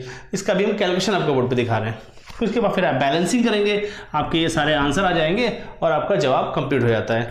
अब सवाल में जो सेक्रीफाइस रेशियो है या जो गेनिंग वाला ये पोर्शन है, इसको क्लियर करना है थोड़ा सा। चलिए आते हैं यहाँ पर सेक्रीफाइस रेशियो की बात करेंगे। तो दो पार्टनर्स हैं तो उनका ये ओल्ड रेशियो है, उसमें से न्यू रेशियो माइनस करेंगे तो ये सेक्रीफाइस आएगा। लेकिन जैसे ही ये माइनस आता है तो ये गेन करने लगता है, ठीक है। तो ग्रेग का आप गौर से देखिए, पहले इनका 2/5 हुआ करता था, अब 5/10 हो गया, इनका शेयर बढ़ गया है, इसलिए इनको थोड़ा सा फायदा हो गया है। ये फायदा हुआ है इसको गेन कहेंगे और इसके लिए वो कंपनसेट करेंगे सेक्रीफाइस वाले रेशियो को। दूसरा पॉइंट, रोहित ने सेक्रीफाइस किया, कितना किया है, वो 3/10 किया। ये बड़ा बेसिक पॉइंट हो जाता है यहाँ पर। अब सवाल ये होता है कि वो रकम कैसे निकालेंगे। यहाँ पर देखिए जल्दी से मेरे साथ कि हम लोग इसको रकम कैसे कैलकुलेट करते हैं। फॉर वैल्यू ऑफ गुडविल,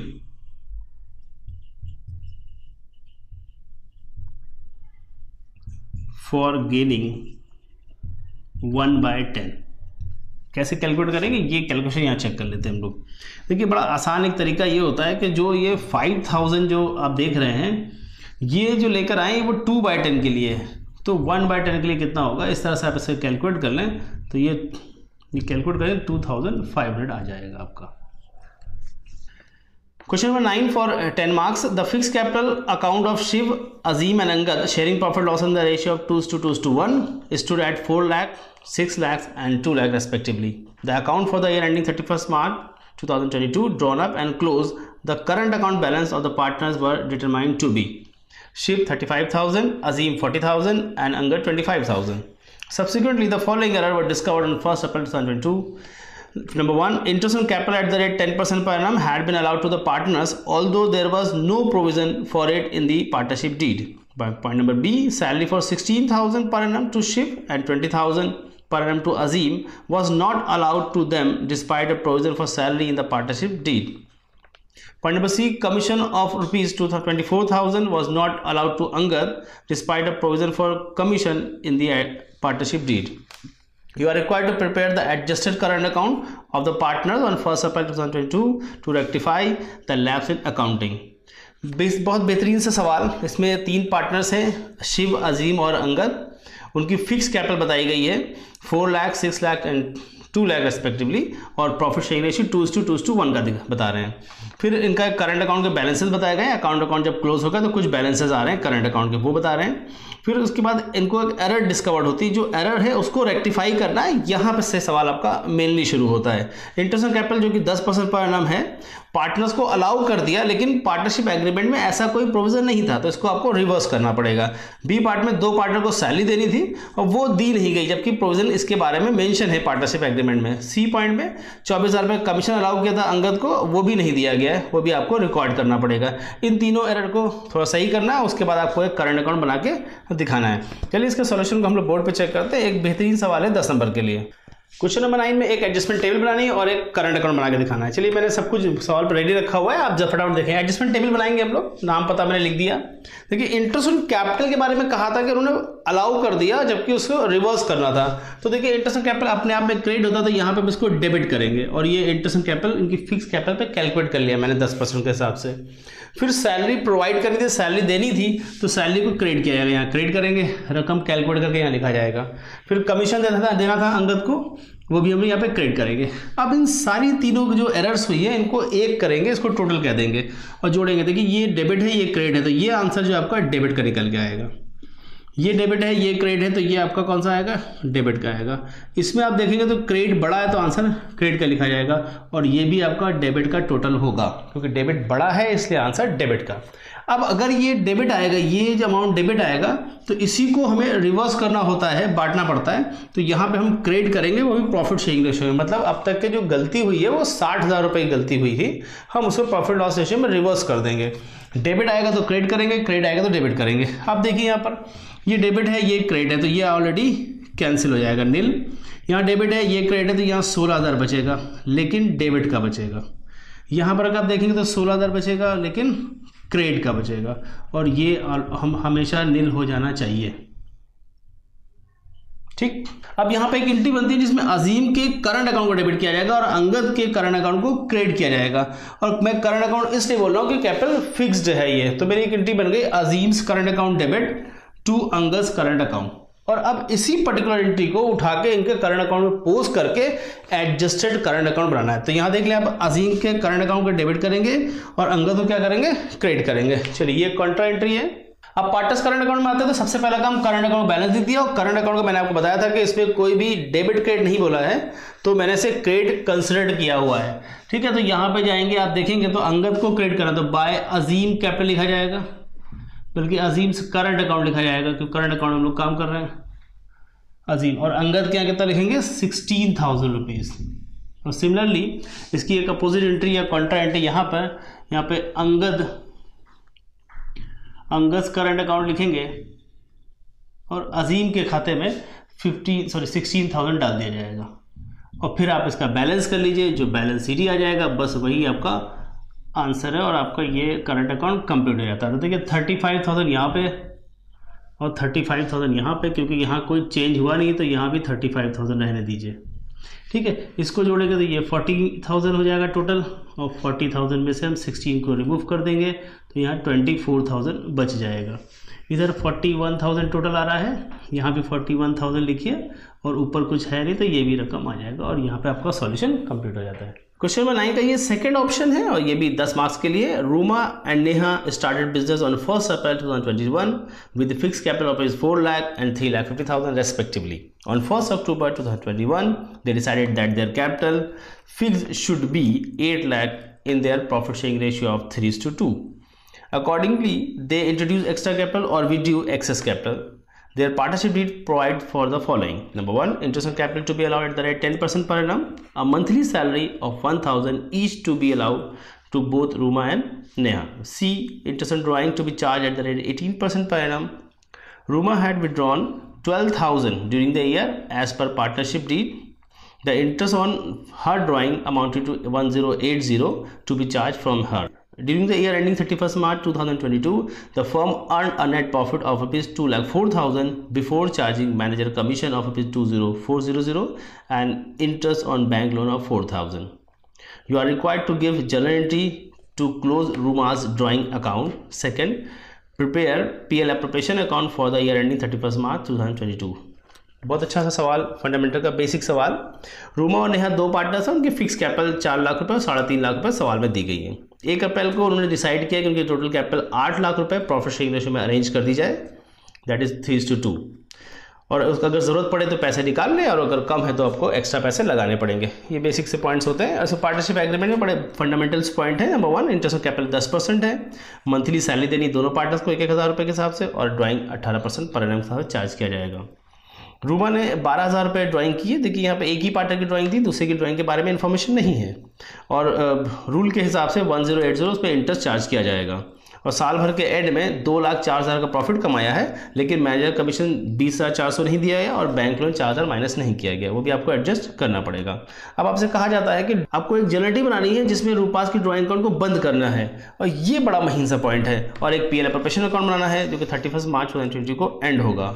तो दोनों पॉइंट बहुत अच्छे हैं और बेसिक भी है। चलिए हम लोग चलते हैं इसके सॉल्यूशन की तरफ। क्वेश्चन नंबर 9 का ये सेकंड ऑप्शन है जो भी 10 मार्क्स के लिए है। इसमें सबसे पहला जो पॉइंट पूछा है वो कहा है कि give the journal entry to close Rumas drawing account. Rumas की जो ड्राइंग अकाउंट है उसको बंद करने के लिए एंट्री बनाइए। तो मैं एंट्री मैंने यहाँ बना रखी है, Rumas current account debit to Rumas drawing account, क्योंकि यहाँ पर कैपिटल फिक्स है तो सारा का सारा काम जो है वो करंट अकाउंट के थ्रू होगा।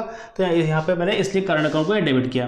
देखिए ड्राइंग अपने आप में डेबिट बैलेंस होता है, तो यहाँ क्रेडिट करके उसको हम लोग यहाँ पे ट्रांसफर कर रहे हैं या राइट ऑफ कर रहे हैं। तो बहुत आसान सा पॉइंट है और बहुत बेसिक सा पॉइंट है, और ये इस पेपर की बारीकी है कि उसने इतने छोटे छोटे पॉइंट्स में कवर किए हैं। Rumas current account debit to Rumas drawing account 12,000 रुपये, ये एक एंट्री मुझे पास करनी थी। ठीक है जी। अब सवाल में सेकंड ऑफ पॉइंट पे कहा था कि PL एप्रोप्रिएशन बना के दिखाइए। मैंने PL एप्रोप्रिएशन बनाया है। सबसे पहला काम PL एप्रोप्रिएशन हम लोग प्रॉफिट लिखते हैं, और यहाँ जो प्रॉफिट दिया था उसमें कुछ एक आध एडजस्टमेंट भी थी। तो 2,04,000 रुपये का प्रॉफिट डिस्क्लोज किया था, इसमें से मैनेजर कमीशन नहीं घटा था वो मैंने घटा दिया और इंटरेस्ट लोन घटा दिया। अब जो ये करेक्ट नेट प्रॉफिट आएगा उसको यहाँ लिखा जाएगा। यहाँ से सवाल शुरू होता है आपका। फिर इंटरेस्ट ऑन ड्राइंग के बारे में सवाल में कहा था, मैंने रोमा की ड्राइंग पर इंटरेस्ट लगा दिया, यहाँ पे क्रेडिट कर दिया। उसके बाद बारी आती है कैपिटल को इंटरेस्ट ऑन कैपिटल देना था, लेकिन जो इंटरेस्ट ऑन कैपिटल है वो कैपिटल 2 पार्ट में है। तो 6 महीने करके मैंने निकाला है, 4 लाख पे 6 महीने का और उसके बाद फिर 4,80,000 पे 6 मंथ का। इसी तरह से अगर नेहा की बात करें 3.5 लाख पे 6 महीने का और 3,20,000 पे फिर 6 महीने का, वो मैंने यहाँ कैलकुलेट करके यहाँ पे लिखा। फिर दोनों पार्टनर को 1,000 पर मंथ का सैलरी दी थी, मैंने सैलरी दी, इसको टोटल किया है, इन सबको घटाया है और जो बचा है उसको रेशियो में बांट दिया और ये आपका आंसर आ जाएगा। एप्रोप्रिएशन बहुत आसान है, बस एक इंटरेस्टिंग सा पॉइंट ये था और एक यहाँ पे इंटरेस्ट ऑन कैपिटल, और उसमें कोई खास सवाल में बात नहीं है। यहाँ पे पूरा सवाल कंप्लीट हो जाता है। Question number 10 for 10 marks. NS Limited with an authorized capital of rupees 10 lakh divided into 1 lakh equity shares of 10 each issued 50,000 share to the public at a premium of 2 per share payable as follows: rupees 5 on application with premium, 3 on allotment or 4 on final call. The subscription was at par and the share were received in full with the exception of allotment money on 4,000 share held by shareholder Ravi and call money on 6,000 share including Ravi's share. Above 6,000 share were forfeited by the company and 5,000 of these including the share of which had been allotted to Ravi were reissued at the rate 8 per share as fully paid up. You are required to pass necessary journal entries to record the above transaction in the books of the company. Share का बहुत आसान सा सवाल है, मतलब इन paper में ये बड़ा आसान सवाल मुझे लगा। एनएस लिमिटेड की एक ऑथराइज कैपिटल 10 लाख बता रहे हैं जो कि 1 लाख शेयर में डिवाइड है। सिर्फ 50,000 शेयर पब्लिक को इशू कर रहे हैं, 2 रुपये प्रीमियम पे, और पैसे इस तरह से लिखें कि एप्लीकेशन के साथ आपको प्रीमियम के पैसे अदा करने हैं। दूसरा पॉइंट कि सारा सब्सक्रिप्शन जो है वो पार पे हुआ है, सारे पैसे मिल गए हैं, सिर्फ अलॉटमेंट पे 4,000 शेयर पे और कॉल पे 6,000 शेयर पे पैसा नहीं मिला है। इन 6,000 शेयर को फॉरफिट किया जा रहा है और इसमें से 5,000 शेयर जिसमें कि रवि के शेयर शामिल करते हुए रीशू कर दिए गए 8 रुपये पर शेयर के हिसाब से एज फुल्ली पेड अप। तो अब आपसे सवाल में कहते हैं जनरलिटी बना के दिखाइए। तो कोई स्पेशल चीज़ नहीं है, बड़ा आसान सा सवाल है, मुझे लगता है 5-7 मिनट में आराम से सॉल्व हो जाएगा। चलिए मैं इसका आपको सॉल्यूशन को बोर्ड पे दिखाता हूँ। क्वेश्चन नंबर 10 का ये फर्स्ट पार्ट है और बहुत आसान सवाल है शेयर का। तो मैंने जनरलिटी का फॉर्मेट बना के जनरलिटी बनाई है। देखिए सवाल में कहा था कि हमें टोटल 50,000 शेयर इशू किए गए, वो भी सब्सक्रिप्शन पार पे हुआ था, मतलब कोई एक्स्ट्रा सब्सक्रिप्शन नहीं हुआ था। तो मैंने देखिए एप्लीकेशन की पहली एंट्री की bank to share application account 50,000 share 5 रुपये करके 2.5 लाख रुपये, और फिर इसमें प्रीमियम इंक्लूड किया था। तो ये जो ट्रांसफर करें तो प्रीमियम को यहाँ क्रेडिट करना पड़ेगा 1 लाख रुपए।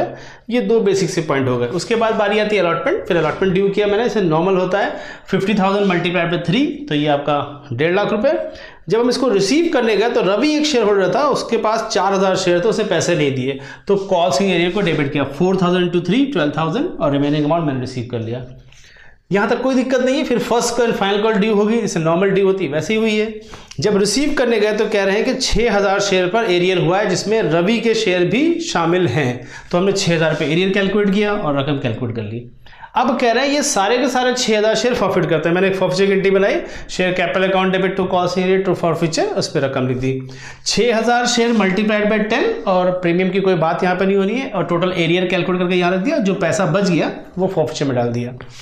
उसके बाद फिर इनमें से 5,000 शेयर को रीशू कर दिया गया 8 रुपये पे, जिसमें रवि के शेयर भी शामिल हैं। तो 2 रुपये डिस्काउंट है, उसे फॉरफिचर से एडजस्ट कर दिया, और ये एक रीशू की entry bank account debit share forfeiture account debit to share capital. उसके बाद ये जो आखिरी एंट्री आप देख रहे हैं ना, share forfeiture to capital reserve, ये बड़ी इंपॉर्टेंट है। ये रकम कहाँ से है ये कैलकुलेट करना है, थोड़ा सा इंटरेस्टिंग है यहाँ पर। तो ये 8,000 मैंने ट्रांसफर किया है। अब हम लोग यहाँ से इतनी एंट्री करने के बाद इसके कैलकुलेशन में चलेंगे। इसका कैलकुलेशन बड़ा इंपॉर्टेंट है। ये 8,000 कहाँ से आया है ये कैलकुलेट करना है हम लोग को। देखिए टोटल 5,000 शेयर्स हमें रीशू किए, मैंने 5,000 ले लिए। इसमें रवि के सारे शेयर लेने थे, मैंने रवि के सारे शेयर 4,000 शेयर ले लिए। अब अगर रवि ने सिर्फ एप्लीकेशन का पैसा दिया था 3 रुपये के, अगर हम 3 से इसको मल्टीप्लाई कराते हैं तो 12,000 रुपये रवि के शेयर फॉरफिचर करने पर प्रॉफिट हुआ। अच्छा अदर कितने लेंगे, 5,000 में 4,000 अगर रवि के तो 1,000 अदर से लेने पड़ेंगे, मैंने 1,000 लिए। इन्होंने सिर्फ फाइनल कॉल नहीं दिया था तो इनको मैंने 6 से मल्टीप्लाई कराया, तो 6,000 का फायदा हुआ इन पे। समझ के बाद ये, यानी कि जो 5000 शेयर हमने रीइश्यू किए उन पे जो फॉरफीचर के वक्त कितना मेरे पास प्रॉफिट हो गया था 16,000 अभी से, और बाकी से कितना 6,000 18,000 रुपये, 10,000 मैंने डिस्काउंट माइनस कर दिया, 8,000 जो बचे उसे कैपिटल रिजर्व में ट्रांसफर कर दिया। ये बड़ा इंटरेस्टिंग सा पॉइंट है, इसको ध्यान से समझा जाए और यहाँ पर मेरा सॉल्यूशन कंप्लीट होता है। क्वेश्चन नंबर 10 का ये सेकेंड ऑप्शन है। इसमें MV Limited was registered with a capital of rupees 2 lakh divided into 10,000 equity share of 20 each, payable as follows: application 5, allotment 7, or first and final call 8 rupees.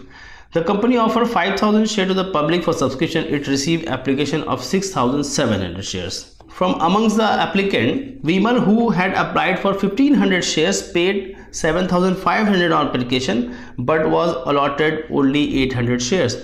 Second, Abhay, who had applied 2,000 shares, paid the full amount of 40,000 with the application money but was allotted only 1,000 shares. C.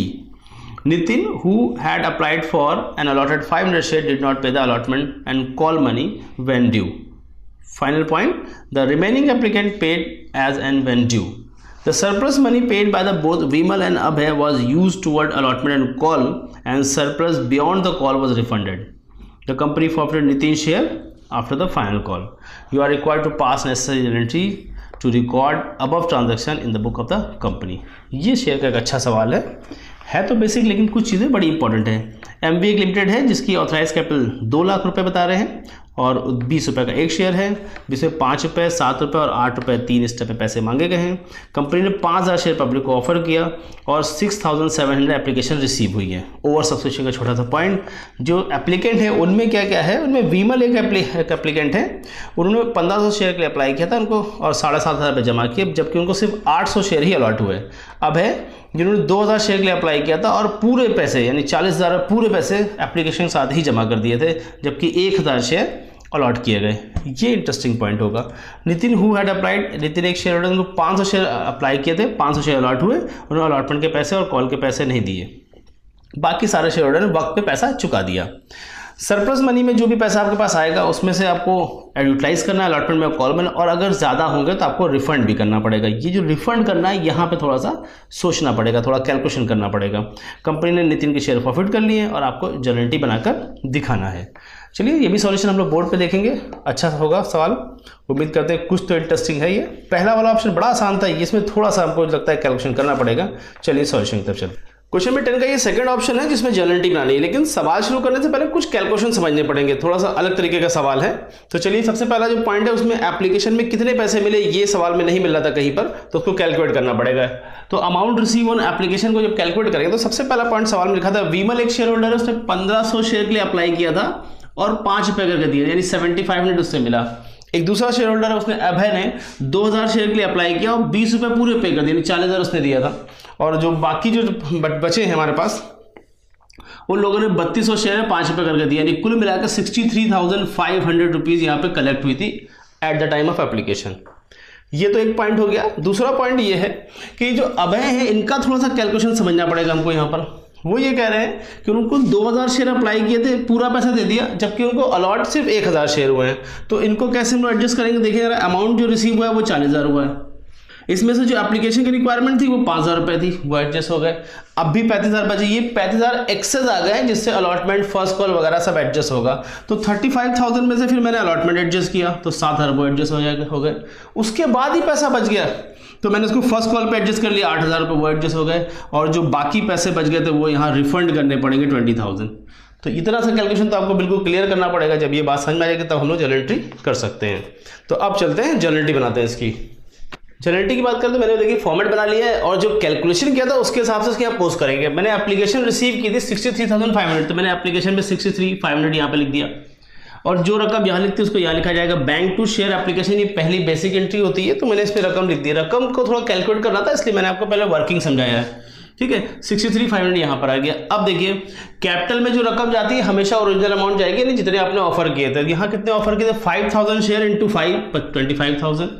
अच्छा, refund कितना कि 20,000 refund दिखाया था मैंने आपको, जो अभय के share पे था वो दिखा दिया मैंने, और एडवांस अभय के शेयर पे एडवांस बना था 8,000 रुपये। आप इसको चाहे तो बैलेंसिंग कर सकते हैं, वरना कैलकुलेट भी किया जा सकता है, ठीक है, ये मैंने फिलहाल अभी बैलेंसिंग से आपको निकाल के दिखा रहा हूँ। तो ये 2 एंट्री बन जाएंगी और एप्लीकेशन की एंट्री में सारा बवाला है। तो कैपिटल में तो जो रकम जानी वो तो जाएगी, जो एक्सेस पैसे अलॉटमेंट में एडजस्ट होंगे वो दिखाया जाएगा, और जो कॉल में एडजस्ट होगा उसे कॉल से एडवांस लिखा जाता है, और जो पैसे वापस जाएंगे उसे बैंक लिख देंगे। तो ये आपकी एक एंट्री बन जाएगी, application account debit to capital, to share allotment, to advance और टू बैंक। इतनी बात हो जाने के बाद अब बारी आती है अलॉटमेंट की।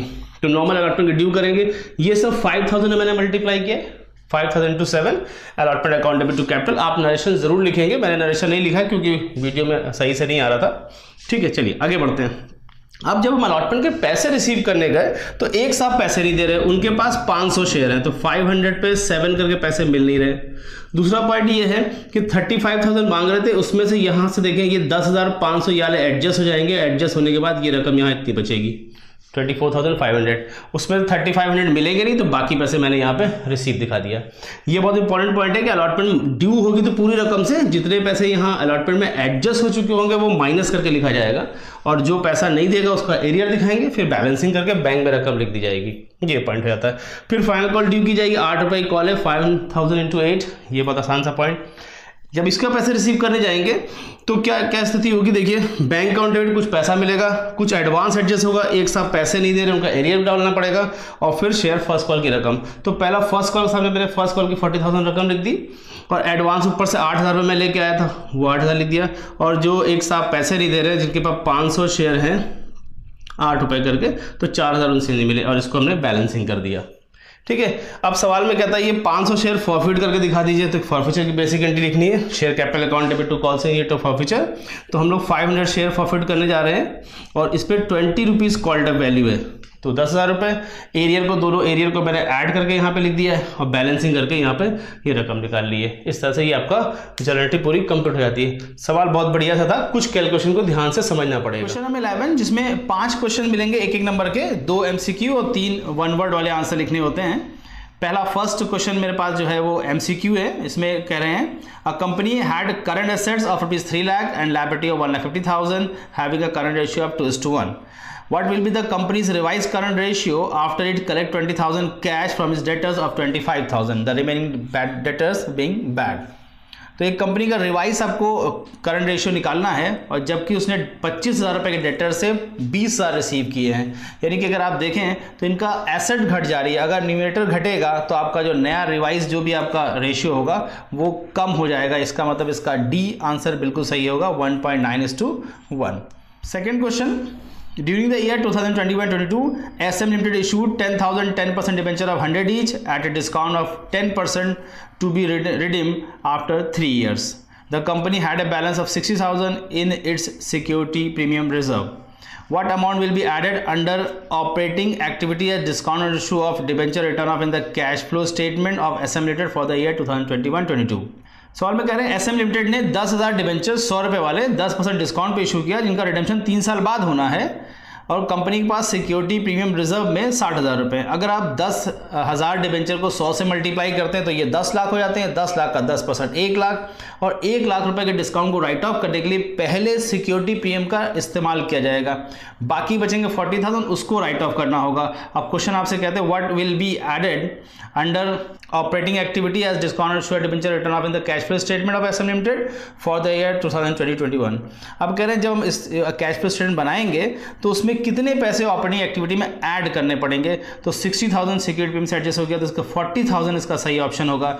1 लाख के डिस्काउंट में से 60,000 प्रीमियम से एडजस्ट हो जाएंगे, जो 40,000 बचेगा वो यहाँ पे सही करेक्ट आंसर होगा, यानी डी भी इसका करेक्ट आंसर है। Question number 3, state with the reason whether provision for doubtful debt is deducted from trade receivable while computing current ratio. जब हम करंट रेशियो निकालते हैं तो क्या प्रोविजन फॉर डाउटफुल डेट की अमाउंट को डेटर से घटाना चाहिए? अगर आप आंसर की बात करें तो आंसर इसका यस होगा, क्योंकि जब तक आप नहीं घटाएंगे आपको करेक्ट पोजीशन नहीं पता चल पाएगी। तो आपको जवाब में रीजन भी लिखेंगे for ascertainment of correct position of debtors, और आंसर यस होगा इसका। Question 4, while preparing its cash flow statement, will a company consider an increase of its bank overdraft as an operating activity or as a financing activity? जब हम cash flow statement बनाते हैं तो bank ओडाफ अगर increase करता है तो इसे क्या कंसिडर करेंगे, ऑपरेटिंग एक्टिविटी या फाइनेंसिंग एक्टिविटी। वैसे जनरली ये फाइनेंसिंग एक्टिविटी होता है, लेकिन अगर कोई बैंकिंग कंपनी है या कोई फाइनेंसिंग कंपनी है तो उसके लिए ये ऑपरेटिंग एक्टिविटी भी हो सकता है। वैसे सही जवाब इसका फाइनेंसिंग एक्टिविटी है। क्वेश्चन नंबर 11 का fifth point, what is mean by interfirm analysis. Interfirm analysis क्या होता है? जवाब में आप लिख सकते हैं, interfirm analysis is a technique of evaluating the relative performance of efficiency, cost and profit of different firm in a same industry. Question number 12 for 3 marks, from the following data of Horizon limited you are required to prepare a comparative statement of PL. आपको comparative statement of PL बनाना है और इसमें information के नाम पे अगर आप देखें तो revenue from operation is given, other income, cost of material consume and डेप्शन और अमॉर्टाइजेशन एक्सपेंसेस दिए हैं। बस सवाल में सिर्फ जो चीज़ देखने वाली है वो सिर्फ इतनी सी है कि रेवेन्यू फ्रॉम ऑपरेशन परसेंटेज में दिया है, आप उसको क्लियर करके लिखेंगे। चलते हैं, सिर्फ फॉर्मेट का रोल है, मैं जल्दी से फॉर्मेट आपको बना के दिखाता हूँ कि किस तरह से उसको रिप्रेजेंट करेंगे। कंपैरेटिव स्टेटमेंट ऑफ पीएल बनाने के लिए सबसे पहले फॉर्मेट डिजाइन करना पड़ेगा। जो फॉर्मेट इनका प्रिस्क्राइब्ड है, आपने मैंने उस तरह पूरा फॉर्मेट यहाँ मेंटेन कर दिया है और आप किस तरह से इसको वैल्यू रखते हैं ये चेक कर लेते हैं। तो सवाल में सिर्फ अदर इनकम 1 लाख रुपए दिया, तो पहले आप अदर इनकम लिखेंगे 1 लाख रुपीज यहाँ पर और 50,000 यहाँ पर। और सवाल में कहा था कि 100% रेवेन्यू होगा, यानी जितना अदर इनकम होगा उतना ही क्या रेवेन्यू होगा। तो 1 लाख आप यहाँ भी लिख लें और 50,000 यहाँ भी लिख लें। ये एक पॉइंट बस मिसिंग था या एक इन्फॉर्मेशन थी, इस तरह से इसको करेंगे चेंज। अब देखिए यहाँ पे ये जो चेंज आ रहा है वो 50,000 का आ रहा है, यहाँ लिख दीजिए। और ये चेंज 100% है। कैसे निकालते हैं? Absolute change divide by previous year value into 100। मैं फॉर्मूला भी नीचे लिख दूंगा इसका भी। और यहाँ पे भी चेंज कितना है? 50,000 और ये भी 100% चेंज है। अब इसका टोटल करेंगे। अब रेवेन्यू फ्रॉम ऑपरेशन में अदर इनकम जोड़िए, टोटल रेवेन्यू हो जाएगा, ये 2 लाख रुपीज़ हो जाएगा, ये 2 लाख हो जाएगा, ये 1 लाख हो जाएगा। इन दोनों का डिफरेंस 1 लाख रुपये होगा और ये भी चेंज 100% ही होगा। ठीक बात है। अब अदर एक्सपेंसेस की बात करें तो आपको कॉस्ट ऑफ मटेरियल कंज्यूम साफ साफ सवाल में दिया है, यहाँ 50,000 दिया है और 10,000 रुपये डेप्रेशन के खर्चे दिए हुए। इसी तरह से ये 60,000 हो जाएगा। सिमिलरली आपको 2021 का भी डेटा दिया हुआ है, यहाँ पे 20,000 आपको दिया हुआ है और ये मैं सवाल में देख रहा हूँ कि क्या क्या वैल्यू दे रखी है और टोटल 25,000। अब देखिए यहाँ पर 2 लाख रुपए की इनकम है और 60,000 खर्चे, इसलिए 1,40,000 का आपका प्रॉफिट हो जाएगा। 1 लाख प्रॉफिट, तो क्या लिखेंगे? प्रॉफिट बिफोर टैक्स नाम देंगे इसको, प्रॉफिट बिफोर टैक्स। ठीक है, इस तरह से यहाँ देखेंगे तो ये आपका कितना निकल के आएगा? 75,000। मतलब टोटल इनकम में से टोटल खर्चे घटा दिए, आपका ये प्रॉफिट बिफोर टैक्स आ जाएगा। अब चेंजेस की बात करते हैं, यहाँ देखें आप 30,000 आपको चेंज दिखाई दे रहा है। ठीक है, यहाँ पे इसी तरह से 5,000 चेंज दिखाई दे रहा है, तो टोटल आपका 35,000 हो जाएगा। अब इसका डिफरेंस कर ले, जैसे ही चाहे आपको समझ में आए वैसे कर ले सकते हैं। यहाँ से यहाँ करेंगे तब भी आ जाएगा। तो ये 65,000 का चेंज है, चाहे आप यहाँ से घटाएं इसको तब भी और इधर से कराएं तब भी, ये दोनों सेम आना चाहिए। ये एक छोटा सा पॉइंट होता है। अब ये चेंज देखिए कितने परसेंट है, ये 150% चेंज आ रहा है, ये आपका 100% चेंज आ रहा है। अगर आप इसको चेक करेंगे तो ये आपका 140% चेंज हो गया आएगा और जब आप इसको कैलकुलेट करेंगे तो 86.67% आ जाएगा ये। और जो परसेंटेज निकालने का तरीका होता है वो मैं आपको लिख दे रहा हूँ यहाँ पे। क्या होता है? एब्सोल्यूट चेंज आप लीजिए, यानी कि जिस कॉलम में आप एब्सोल्यूट चेंज लिख रहे हैं वहाँ से एब्सोल्यूट वैल्यू और प्रीवियस ईयर की वैल्यू लिख दी, प्रीवियस ईयर की वैल्यू, और इसको 100 से मल्टीप्लाई कर दिए।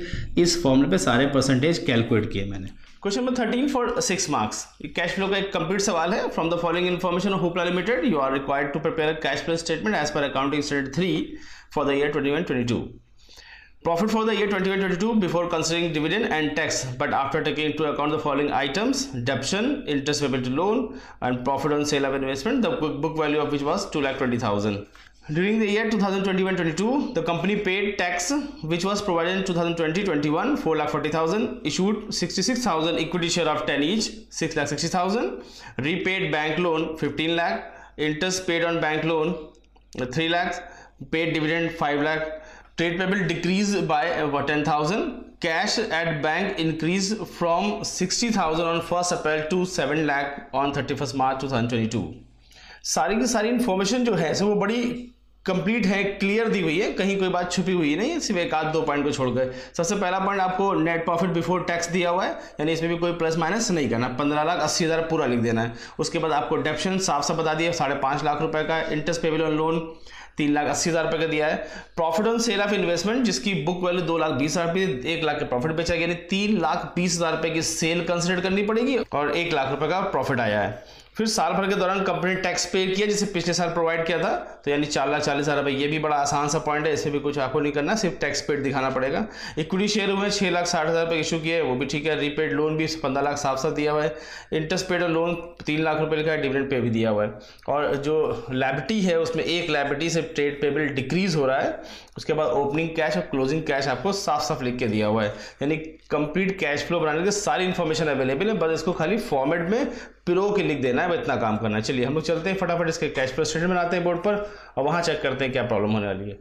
Cash flow statement of Hopla limited बिल्कुल रेडी है, मैंने सारा का सारा पूरा कंप्लीट कर रखा है, बस आपको एक्सप्लेन कर देते हैं जल्दी से फटाफट। Cash flow statement of Hopla limited लिखेंगे, फॉर्मेट बनाएंगे साफ साफ। अब शुरू करते हैं। सबसे पहला पॉइंट देखिए, सबसे पहली एक्टिविटी हमारी है वो है cash flow from operating activity.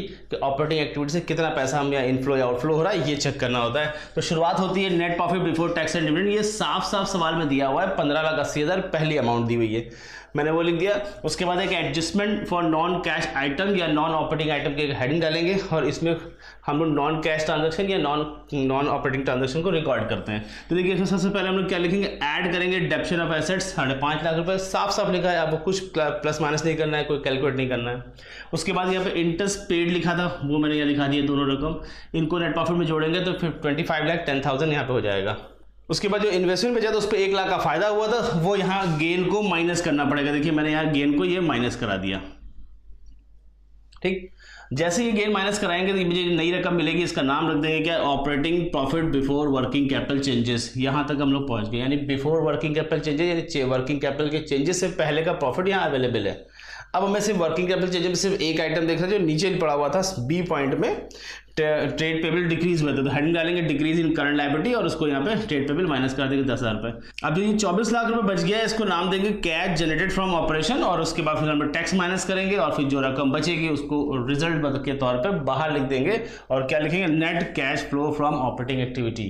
तो सबसे पहले नेट प्रॉफिट लेना है और उसमें डेप्रिसिएशन और इंटरेस्ट यहाँ पे जोड़ना था, गेन माइनस करेंगे, operating profit before working capital changes आ जाएगा, उसमें वर्किंग कैपिटल चेंजेस दिखाएंगे, टैक्स पेड करेंगे, आपका एक स्टेप क्लियर हो जाएगा। अब बारी आती है बी पार्ट की, cash flow from investing activity. यहाँ पे सिर्फ एक एक्टिविटी थी, वो यहाँ थोड़ा सा समझना भी ये था कि इन्होंने लिखा था profit on sale of investment, book value of 2,20,000, यानी कि जो इन्होंने इन्वेस्टमेंट सोल्ड किया उसकी बुक वैल्यू 2,20,000 है, प्रॉफिट बेचा है 1 लाख के, तो 3,20,000 की सेल दिखाएंगे, यही यहाँ पे इनका कैश फ्लो बनेगा यहाँ पर, ठीक है। तो यहाँ देखें net cash flow from investing 3,20,000 मैंने दिखा दिया।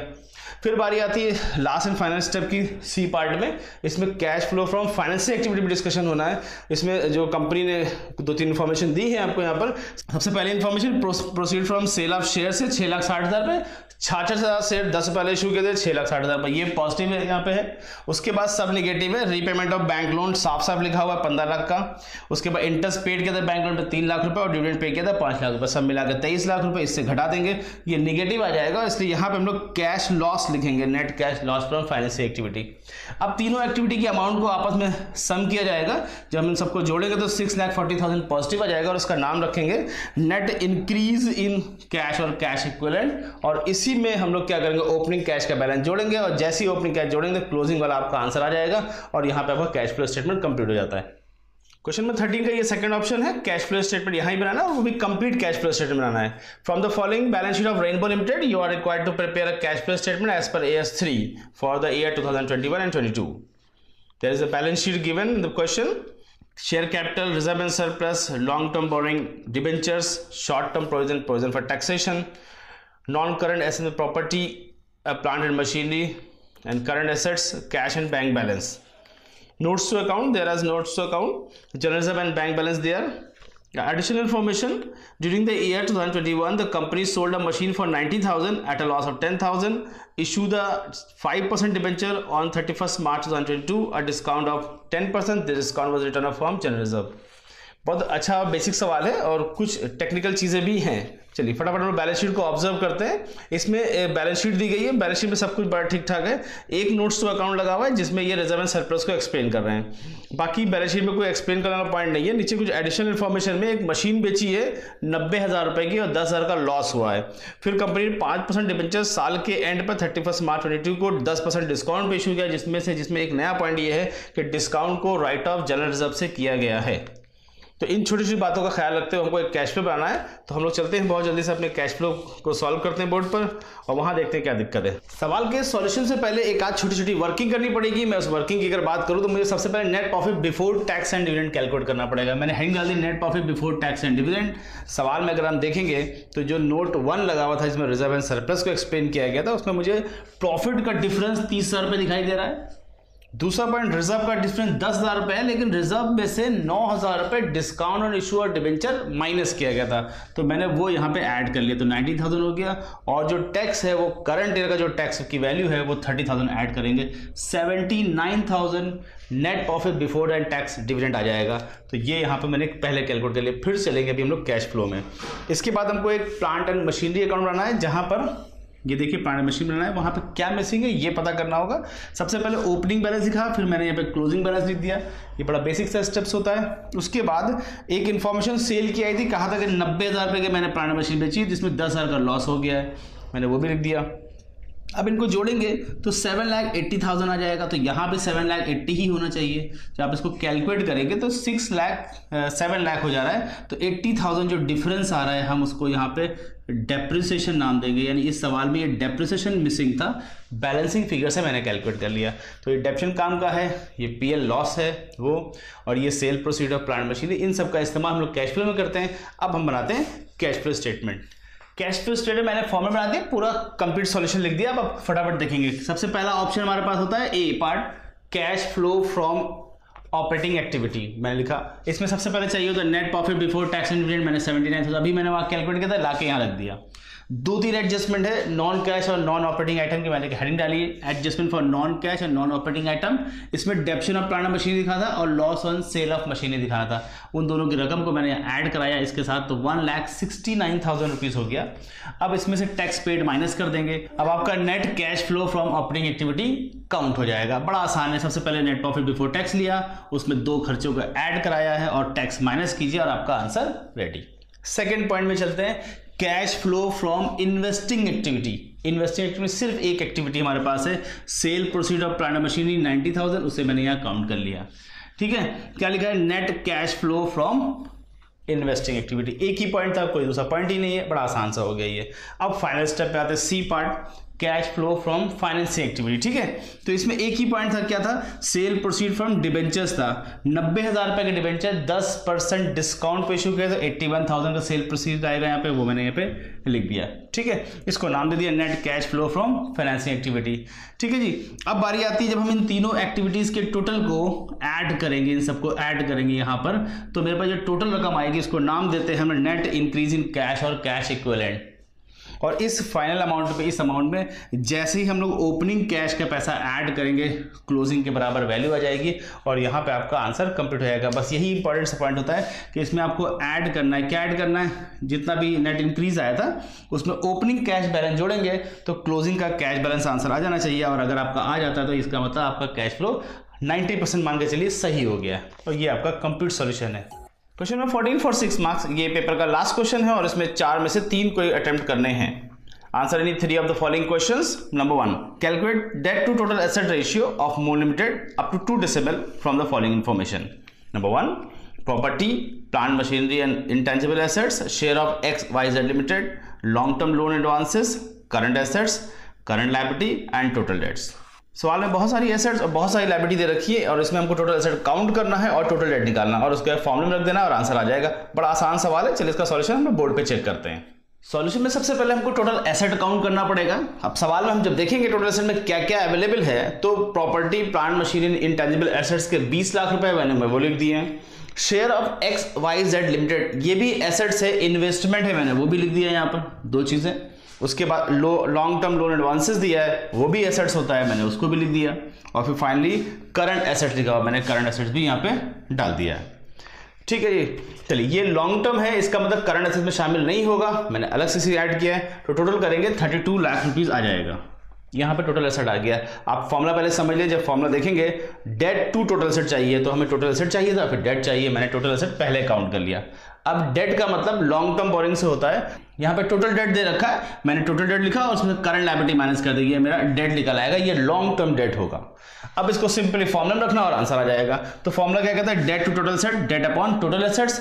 डेट की जगह मैंने डेट की वैल्यू डाल दी, टोटल एसेट की जगह लिख दिया और उसको कैलकुलेट करेंगे 1:4 का रेशियो आ जाएगा और आपका यहाँ सॉल्यूशन कंप्लीट। क्वेश्चन नंबर 14 का second point, calculate trade payables turnover ratio up to 2 decimal from the following information. Trade payable at the beginning of the year, trade payable at the end of the year, payment to trade payables, return to supplier. सब कुछ सवाल में दिया है, बस credit purchase नहीं दिया हुआ है, तो उसे कैलकुलेट करना पड़ेगा। बाकी बड़ा आसान सवाल है, हम लोग उसका सॉल्यूशन बोर्ड पे देखते हैं। इसके सॉल्यूशन में मैंने कहा था कि इसमें क्रेडिट परचेज नहीं दे रखा है, वो आपको कैलकुलेट करना पड़ेगा। इसलिए मैंने क्या काम करना है, पहले मैंने एक ट्रेड पेबल अकाउंट खोल दिया, जिससे हम लोग क्या निकालेंगे, क्रेडिट परचेज पता कर लेंगे। बनाने का बहुत आसान तरीका मेरे पास है।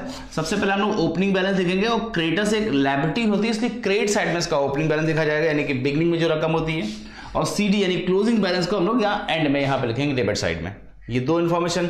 उसके बाद फिर हमने यहाँ पे सवाल में देखेंगे तो हमने उसको पेमेंट किया, तो पेमेंट को टू बैंक करके दिखा देंगे, ये पॉइंट हो गया। फिर परचेज रिटर्न हुआ था तो परचेज रिटर्न यहाँ दिखा देंगे। इन सबको जब हम जोड़ेंगे तो 430 आ जाएगा। 430 में जैसे हम ओपनिंग बैलेंस माइनस करेंगे तो ये बैलेंसिंग फिगर से हमें क्या निकाल लेना है, क्रेडिट परचेजेस निकाल लेनी है। तो ये बैलेंसिंग फिगर हो गया। ठीक, अब अगला पॉइंट होता है कि हमको ट्रेड पेबल टर्नओवर रेशियो में फॉर्मूला एवरेज का भी निकलता है, तो एवरेज ट्रेड पेबल निकालेंगे यहाँ पे हम लोग। तो चलिए फॉर्मूला लगाएंगे, opening plus closing divide by 2, 75,000 आ जाएगा। बड़ा आसान सा पॉइंट होता है। फिर हमारा इसका basic formula trade payable turnover ratio का अप्लाई करेंगे और credit purchase upon average trade payable लिखा जाएगा। आप फॉर्मूला जरूर लिखें, फॉर्मूले के भी मार्क्स होते हैं। तो अब मेरे पास फॉर्मूला अवेलेबल हो गया। अब मैंने सारा डेटा रखना, तो क्रेडिट परचेज, ये जो नेट क्रेडिट परचेज होता है, नेट में परचेज रिटर्न माइनस करना पड़ता है, तो मैंने यहाँ पे क्रेडिट परचेज लिया और यहाँ पर रिटर्न माइनस कर दिया। एवरेज ट्रेड पेबल दिया 75,000, कैलकुलेट करेंगे तो आ जाएगा 4.4 टाइम्स में आंसर आ जाएगा। ये तो बहुत आसान है। सिर्फ इसमें इंटरेस्टिंग पॉइंट ये था कि आपको ये परचेजेस गिवन नहीं थी, वो परचेज जो निकाल लेगा उसका आंसर बिल्कुल सही हो जाएगा। क्वेश्चन नंबर 14 का third part, calculate quick ratio up to 2 decimal from the following information. Total current assets given है, working capital, then prepaid expenses, और आपको क्विक रेशियो कैलकुलेट करना है। बहुत छोटे से स्टेप्स होते हैं, मैं फटाफट आपको बोर्ड पे इसका सॉल्यूशन चेक कराता हूँ। क्विक रेशियो निकालेंगे, इसका बेसिक फॉर्मूला अप्लाई करेंगे, quick assets upon current liability. अब दोनों कंपोनेंट ढूंढने पड़ेंगे। डेटा बड़ा कम दिया है, छोटा सा दिया है, तो जो भी इन्फॉर्मेशन है उसको कैसे यूटिलाइज करते हैं या कैसे यूज करते हैं, भाई ये इंपॉर्टेंस है यहाँ पर। तो सबसे पहले मुझे वर्किंग कैपिटल सवाल में दी थी, मैंने वर्किंग कैपिटल का बेसिक फॉर्मूला लगाया, current assets minus current liability, working capital नीचे वर्किंग कैपिटल की वैल्यू, करंट एसेट्स नीचे करंट एसेट्स, फिर लायबिलिटी कैलकुलेट करनी थी। CL इधर आया, ये इधर माइनस कर दिया, 30,000 आपकी वर्किंग कैपिटल में से करंट लायबिलिटी निकल आया। ठीक है, यहां कोई दिक्कत नहीं है। अब आपको क्विक एसेट निकालनी है, तो क्विक एसेट निकालने के लिए करंट एसेट में से अगर आप इन्वेंट्री और प्रीपेड माइनस कर देंगे तो आपको क्विक एसेट्स मिल जाएगी। सवाल में इन्वेंट्री तो दी नहीं है, तो मैंने करंट एसेट्स की करंट एसेट वैल्यू की इन्वेंट्री नील कर दी, प्रीपेड एक्सपेंसेस गिवन है वो लिख दिया, कैलकुलेट करेंगे 60,000 आ जाएगा। अब इसको बेसिक से फॉर्मूले में अप्लाई करते हैं। क्विक एसेट का फॉर्मूला लगाइए। मैं बार बार दोहरा रहा हूं कि क्विक जब भी आप जाएं आपको फॉर्मूले जरूर लिखने आए, इसका भी आधा नंबर 1 नंबर हो सकता है। ठीक है जी, तो मैंने फॉर्मूला अप्लाई किया और वैल्यू रखी और आपका आंसर है क्विक एसेट का 60,000, करंट एसेट करंट लायबिलिटी आपको 30,000, कैलकुलेट करके 2:1 आपका ये आंसर आ जाता है। क्वेश्चन 14 का 4 पॉइंट, और एनी 4 में से कोई भी 3 आपको अटेम्प्ट करने थे। मैं 4th पॉइंट ये पढ़ता हूँ। In the year 2021-22 Kartik limited carried an average stock 40,000, it's inventory turnover 8 times, it sold goods at a profit of 25% on the cost of revenue from operation. Calculate profit made by Karthik in the year 2020-21. Just profit calculate करना है। 2-3 information दे रखी है, जिसमें इनका inventory turnover ratio दिया है, average stock दिया हुआ है और profit 25% on cost of revenue है। ये नोट करने वाला पॉइंट है। चलिए फटाफट चलते हैं इसके सॉल्यूशन की तरफ बोर्ड पर। प्रॉफिट निकालने के लिए सवाल में सबसे इंपॉर्टेंट इन्फॉर्मेशन है वो है इन्वेंट्री टर्नओवर रेशियो। यहाँ से हम कॉस्ट निकालेंगे और कॉस्ट का 25% क्या करना है, हमको प्रॉफिट कैलकुलेट करना है। तो इसलिए मैंने सबसे पहले जो इन्फॉर्मेशन अप्लाई की है वो इन्वेंट्री टर्नओवर रेशियो का फॉर्मूला लिखा, और cost of revenue upon average stock होता है, और इन्वेंट्री टर्नओवर रेशियो के नीचे उसका 8 टाइम्स लिखा है, और देन कॉस्ट की जगह कॉस्ट रहने दिया है। 40,000 एवरेज स्टॉक सवाल पे गिवन है, क्रॉस मल्टीप्लाई करके मैंने कॉस्ट को 3,20,000 कैलकुलेट कर लिया। और जैसे ही आपको कॉस्ट मिल जाएगा, अब उसमें सिंपली क्या अप्लाई कर, प्रॉफिट फॉर द ईयर निकालना है। 3,20,000 का 25%, 80,000 will be the correct answer.